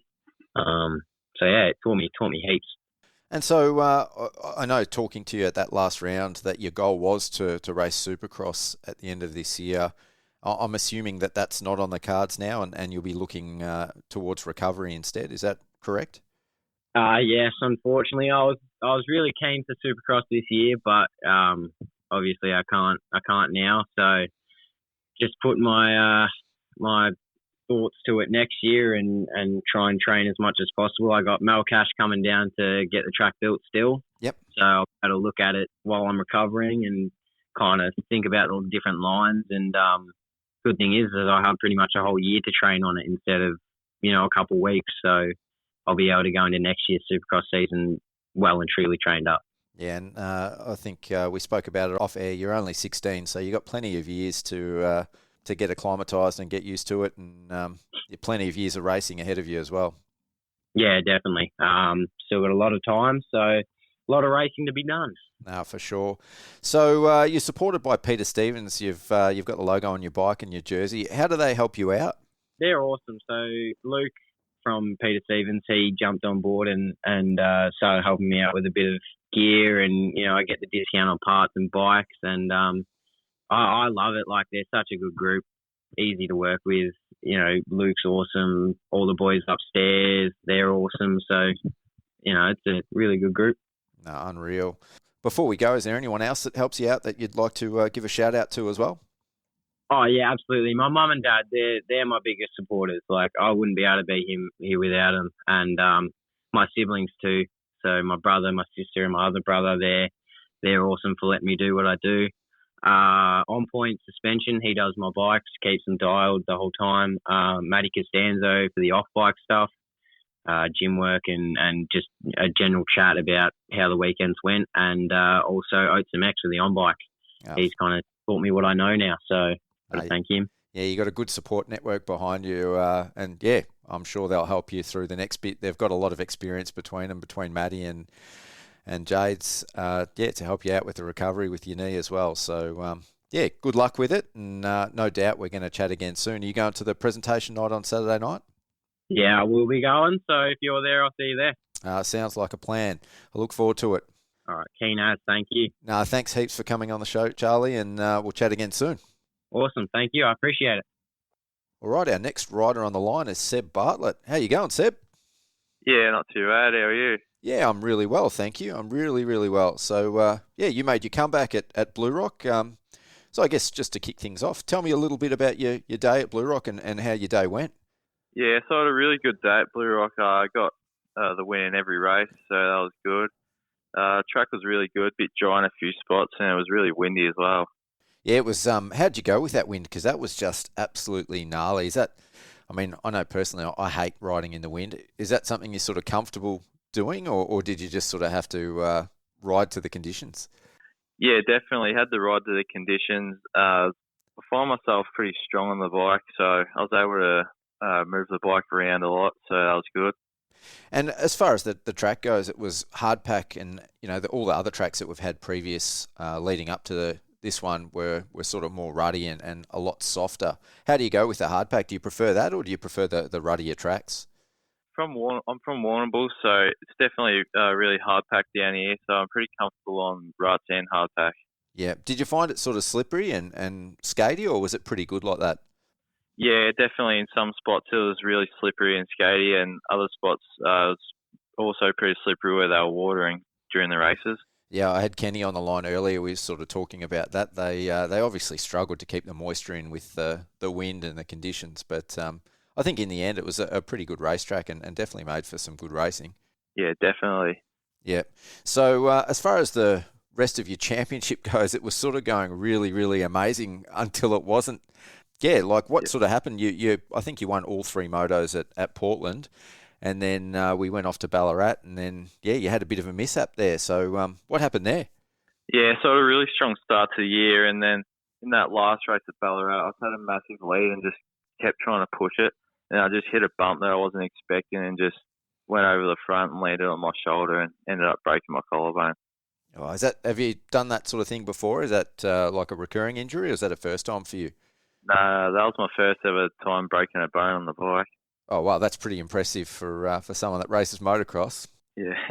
Yeah, you've been racing for a long time, like since you were young? Yeah, since I was about 4 years old. Oh, that's pretty cool. So, yeah, how'd you sort of go with your recovery? You obviously missed round 3 of the seniors. Did you miss any of the junior rounds as well? Yeah, I ended up missing Winton. Oh, that's right. Yeah, you did. Yep. Yeah. So what did you have to do for your recovery? Was it just a time thing, or did you have some rehab to do in that time as well? Yeah, so I did a few exercises, and I also went to a hyperbaric chamber to spit out the process. Yeah. Yeah, so you're all good now, though? It's all healed up? Yeah, feeling 100% now. Yep, so you obviously came back and raced the last two rounds, so the last of the junior rounds and the last senior rounds. Which of the tracks and rounds were your favourite? I really liked Portland in the seniors, just because of the ruts and the way the dirt was that day. Yeah. And then for the juniors, I really liked Corumburra, just really ruddy and technical. Yeah, they were definitely our 2 most technical rounds, weren't they? Yeah, for sure. Yeah. So when you're not racing or training, are you still at school? Are you working now? Yeah, I'm at school full time in year 10. Oh, yep. Oh, very cool. So do you get a chance to ride much during the week, or do you just have to ride on weekends? Yeah, so right after school some nights and just out at Warrnambool, and I've also got a track at home. Yeah, you're lucky. I think pretty much most of the up-and-coming juniors are like yourself have got tracks at home. That's got to be a massive advantage. Yeah, it is for sure. Yeah. And what sort of track is it? Is it sort of similar to what you're racing on, or is it just sort of a big turn track? Or tell me a little bit about that. Yeah, so it's a pretty decent track. It's got fair big jumps, and we rip it each night and get some nice ruts in it. Oh, very nice. So how'd you actually get into moto? Did your parents race, or have you got siblings that are into it? Yeah, so my dad got me into it, and me and my brother raced. Yep. Since we were really young, and yeah. How old's your brother? He's 18. Oh, yeah. Does he race the VICs at all, or anything like that? No, he stopped racing this year. Yeah, yep. Ah, sweet as. So, what's sort of next on the agenda for you? You're off to the Aussie titles, I believe. Is that right? Yeah, we go next week. Yeah. Have you raced the Aussies before? No, this will be my first time, and pretty excited. Yeah. How are you looking forward to racing in the sand? Yeah, I really do like the sand, especially doing all the training for it. Yeah, I've really liked it, something different. Yeah. Is there many tracks out Warrnambool way that you get to practice sand riding on? Oh, there's a few within an hour, but yeah, that's about it. Yeah. So what have you done for to train and prepare for the Aussies then? So we've been going to a few sand tracks within sort of the Warrnambool area, and just been doing motos there and working on my technique, because I struggled at Colac a bit. Yeah. Okay. Yep. Yeah, it's definitely very, very different to riding hardpack, isn't it? Yeah, it is for sure. Yeah, and yeah, all those guys that are over in the west, they're pretty used to racing on those sand tracks, because it's pretty much primarily all they've got over there. Yeah. Have you raced many other places around Australia? No, I haven't really raced much outside of Victoria. So what's the goal then in the future? Are you going to race Pro MX or Supercross or anything like that? Is that all on the agenda? Yeah, so hopefully we'll do all the Pro MX rounds next year, and also the Supercross rounds. Yeah, and you're stepping up to be a senior next year, aren't you? Yeah, I'm in senior next year, yep. Yep, but you'll still be able to race MX and SX3? Yep. So moving forward, like beyond that, do you have any sort of long-term goals in motocross? Do you plan to go to Europe or America, or just stay in Australia and do the best you can over here? Yeah, not too sure yet. Just as long as I keep working hard, then I'm sure it'll find my way somewhere. Yeah, just see how it all pans out. Yeah. All right. Well, thanks heaps for coming on for an interview. Before we wind it up, is there anyone that you sort of want to give a shout out to, or anyone that helps you out with your program? Yeah, so I'd really like to thank Wood Motorcycle in Warrnambool. They've been helping me out a lot recently. And also Choice Suspension, the Midfield Group, Norton Motor Group, and obviously Mum and Dad for everything they do for me. Oh, fantastic. Well, yeah, thanks for coming on for a chat, Seb, and good luck over in the Aussies, mate. Thank you. No worries. Thanks for having me. Okay, our next guests on the Peter Stevens Vic MX Recap Show are the father and son combo of Corey Vanderlei and Codi Vanderlei. Welcome to the show, guys. Thanks, mate. Thank you. No, it's awesome to have you on. So, yeah, the show's all about our last round at Blue Rock, mate. So, to start off with, how did you go? How was your weekend for both of you? Yeah, it was a bit of a hard, windy weekend to hang on to the bike, I suppose. Definitely didn't go in there as confident as I thought I would be, but got an arse whooping from Powley. Yeah. It's sort of one of your favourite tracks, isn't it, Corey? Yeah, look, I went in there with high expectations and all the rest of it, but some little things, just on the way. But yeah, just couldn't hand it over. Powley had me for the day, so. Yeah, it was good to see Powley back, and you guys have got a bit of a rivalry, haven't you? You've raced a fair bit over the years.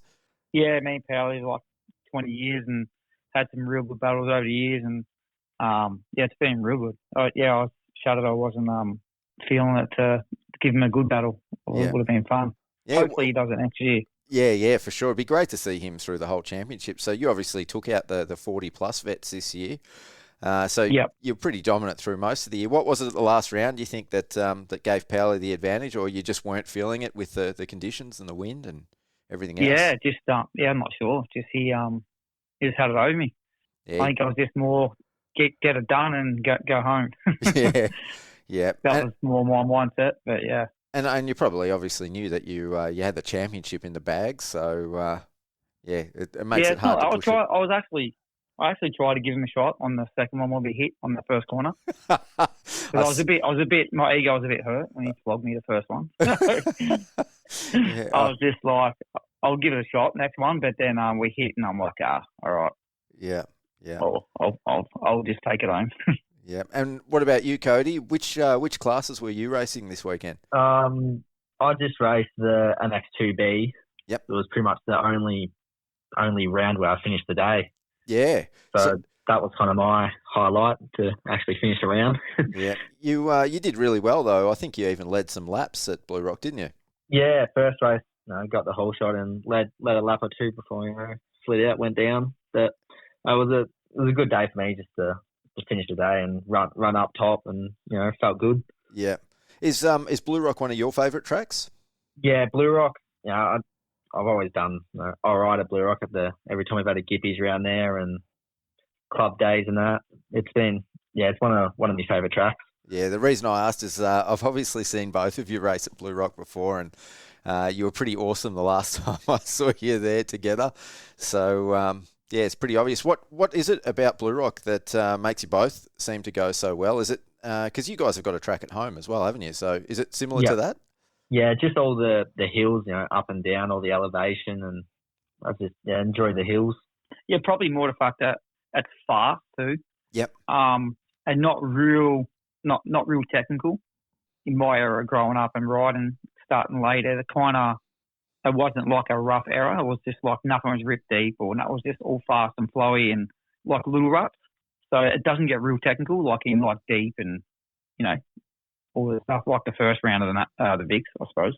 Speaking of the first round, we obviously had all 4 rounds now. So which of the tracks were your favourite, and how come? Look, I'm going to say my first round was my favourite because I actually trained for it. Yeah. And come in there ready, because I thought Powley and Camo and the other guys. Well, I just thought there was going to be some upper guys that were going to come, but and I actually felt good on the bike. So that was probably my favourite one because I rode like me. Yeah, well, you've just told me that you like sort of fast, non-technical tracks, and that was about as technical as it gets out there. Oh, yeah, that's why I was probably classed as my favourite, because I actually spun myself out because it was really gnarly. Yep. But I actually rode it good because I was bike fit. So, yeah. It's a big difference when you're bike fit and, and there's no little niggle injuries anywhere, and it kind of makes a big difference. Yeah, what about Ballarat? Ballarat's fairly similar to Blue Rock. Yeah, Ballarat was good. I was pretty technical too. I just didn't put in the bike time before that either. I kind of fell off the perch a little bit after the first round. Ah, yeah. Well, that happens when you're a vet, doesn't it? You get life responsibilities get in the way. Yeah, 100%. Yeah. And what about you, Cody? You sort of touched on it already. You had some mechanical issues throughout the championship, but you did get out on a few of the tracks. So which was your favourite round? Ballarat was pretty good at the start of the day, but I'd say my favourite track was which one's the one where it was the mudder for second day? Shepparton. Oh, Shepparton, yep. Shepparton, because that was that's a pretty fast track. Yep. I really enjoyed that track. And so you were riding through the championship. Did you ride the 450 and the 250 as well? Well, the first two rounds I was meant to race the 250, and then bike malfunctions and stuff like that happened. So the third round we raced the 450 just on the Old Powers Day. Yeah. And how did you go? And how do you like the 450 over the 250? I like the 250 more, but 450 is good for the power of it. It just rides me a bit more than I ride the bike. Yeah. I do enjoy the 450 heaps. Yeah, we sort of mentioned it already that you guys have got a track at home to ride on. How often do you get out to ride? This depends on the weather. We kind of spoil ourselves a little bit too much with our track. If it's good and it's raining and it's nice, yep, I'll get out there on the tractor and make it like a full vet track. And it's probably not good for a training purpose thing, because we just go out there and have heaps of fun. Yeah, yeah. But we really don't get out there much because it's either too windy or plus we get a lot of complaints out there, and you know what I mean. So we only get if we do go out there, we've only got a 2-hour window. Yeah, we can spend time out there if it's good enough, but maybe on the weekend if it's good, we'll go out there. Yeah. So do you ride sort of most weeks, most weekends? Yeah, most weekends we try to get on, and every now and then we get to ride 1 or 2 days if it's good, if the weather's good. It's pretty rare. I sort of mentioned it in the intro to get a father and son combo, especially both racing at a fairly high level. So is there a bit of rivalry between you guys, and who's got the upper edge at the moment? When it gets to racing, I'll say my old man's got me on the racing side of things. Yep. At the moment. Look, there's a bit of smack talk when he has a good day, So I'm like, all right, kind of step it up and start training a little bit just hang on that little bit longer. Yeah. But look, he's definitely getting close. So I was going to say, I reckon I've seen him improve over the course of the year, and he's going to get you soon, I reckon. Yeah, definitely. Depends how much I want to put in. Yep. If I want to put in, hang on, we'll see how we go next year. I'm hoping just to have a really good year for both of us, because this year started off for him just a lot of bike malfunctions and a lot of stupid stuff where it just downed him out a little bit, So he didn't really get to, because over the years, really, I think he's only done one full season of racing. That was on 85. So really, because as a dad, I kind of just haven't, I just had a lot of fun, like bikes, cars, jet skis, boats, kind of just make sure we live a good, happy life. And, just try. And now he's starting to want it that little bit more. He's starting to show me that he wants it. I think next year we'll sort of start going for it, be a bit more serious. Yep. So Cody, how did you actually get into moto? Obviously, your dad was a big influence in that, but how old were you and when did you start riding? I reckon I started riding around the age of I'm 3 years old. I reckon I got a PW and was always riding around the back of my nan and pop's house. Did that a lot. And then kind of got a KTM 50 a year or so later, and just always loved it. Yeah. So did it take you long to get into the racing side of things, or was it just riding for a long time? Did a few club days here and there back when some of the other tracks were open, but not much club series or nothing like that. Just started racing on his 65, doing the Gippies and that in what was it, 2016, 19? 2016, yeah. Yeah. Started just getting his feet wet and just having some fun. And he started loving it on 65 and went to 85, and then stayed pretty solid on it. Yep. Did all right and then he went from there to senior, and it's just been kind of up and down yo-yo from there. Yeah. Yeah. It's a challenging time. I think you got a lot going on in your life at that time as well. Yeah. It's been pretty full on. Yeah. As far as your career goes, Corey, tell me a little bit about that. You sort of mentioned off air that you got into it pretty late. I think said you were 26, but Yes. yeah, you've raced at a high level. So tell me a little bit about your career racing. Oh shit. I started 2004. I got an MA license. Started 2003 just riding some tracks and that with a mate. Yep. And then sort of fell in love with it straight away and started racing in 04. First bike was a Rd.4. So started there and just pushed on from there. Had some went C grade to A grade in pretty much 8 months. Wow. Yeah, I picked it up pretty quick. I used to train with Troy Doran and Lewis Stewart and all that back in the day. Yeah. One of my mates, Pikey, and I just picked it up. And don't get me wrong, a lot of injuries in between all that too, but definitely had some fun. Yeah, has it always been motocross? Like, did you race any Pro MX? Yeah, did nationals. So I got the A grade, and I started training with Troy Doran and that to do nationals. Yeah.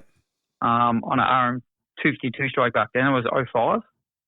But my first nationals, I got landed on. Wow. Adam Finney landed on top of me. Yep. That put me out for a fair while. Where was over that? A year and a half, I think. I was at Horsham. Okay, yep. That wasn't very good, but that's just the way it goes. Yeah, and so did you have some time off after that, or did you sort of just recover and get straight back into the racing? It took me. They said I wasn't pretty much going to be racing motocross again, but it took me about a year and a half, I think, was it? Yeah, really. He was born. He was getting born when that happened. Christy was pretty much 9 months pregnant. Yeah, so probably about a year and a half after that, I got back on. And then I didn't have a proper crack into 2010, I reckon, 11. 2012. Yeah. Yeah. So did you go back to Pro MX at that stage? Off and on, just did a couple of nationals here and there. Like nothing, no, wasn't definitely up there or anything like that. Yeah. I don't know. It took me years to get over someone landing on me, looking behind me all the time, and then I started training with a personal trainer and stuff, and thought I'd take it serious and got a ride with Power Sport Kawasaki back then. Oh wow, yep. Yeah, started doing really good. Started training for nationals and doing all the rest of it, and then had a bike malfunction at Bacchus Marsh and woke up in hospital again.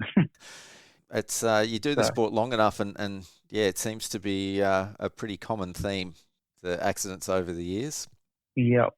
Definitely. Would you say that the hardest bit to get over from your accidents has been the mental aspect or the physical aspect?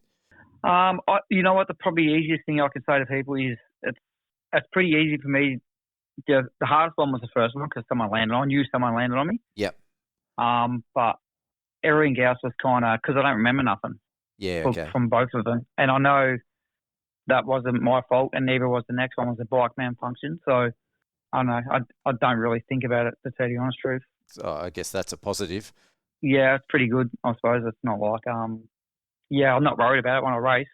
So do you have any goals sort of moving forward? Like, do you have plans for next year and what you want to achieve? Yeah, I definitely want to redeem myself for that nationals.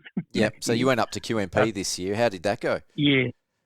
No, I definitely wasn't prepared for that. That's for sure. Track was 90 mil of rain, and everyone's riding the same track up. But yeah, I struggled. So you qualified the fastest, didn't you? In the qualified first. Yep. And then just got good starts, hold shotters, and I threw away on the first one. I just kept crashing. I think I just tried to override it. Yeah. Yep. Yeah, no, it was definitely a very, very challenging track. So I guess it's for sure relevant to point out at this stage, being father and son. So how old are you guys? Cody's 19, and I'm 46 in November. Oh, yep. So is there any plan in the future you think that you might be racing the same class? Next year. Yeah, well, what I just said to my wife, pretty much why my body still let me do it. I think next year me and Cody, I'm thinking about just jumping back into A light class. Yep. And race against my son all year. So hopefully he goes A. If not, they mix A and B together anyway. Yeah. Okay. For most of them, and then just have some fun.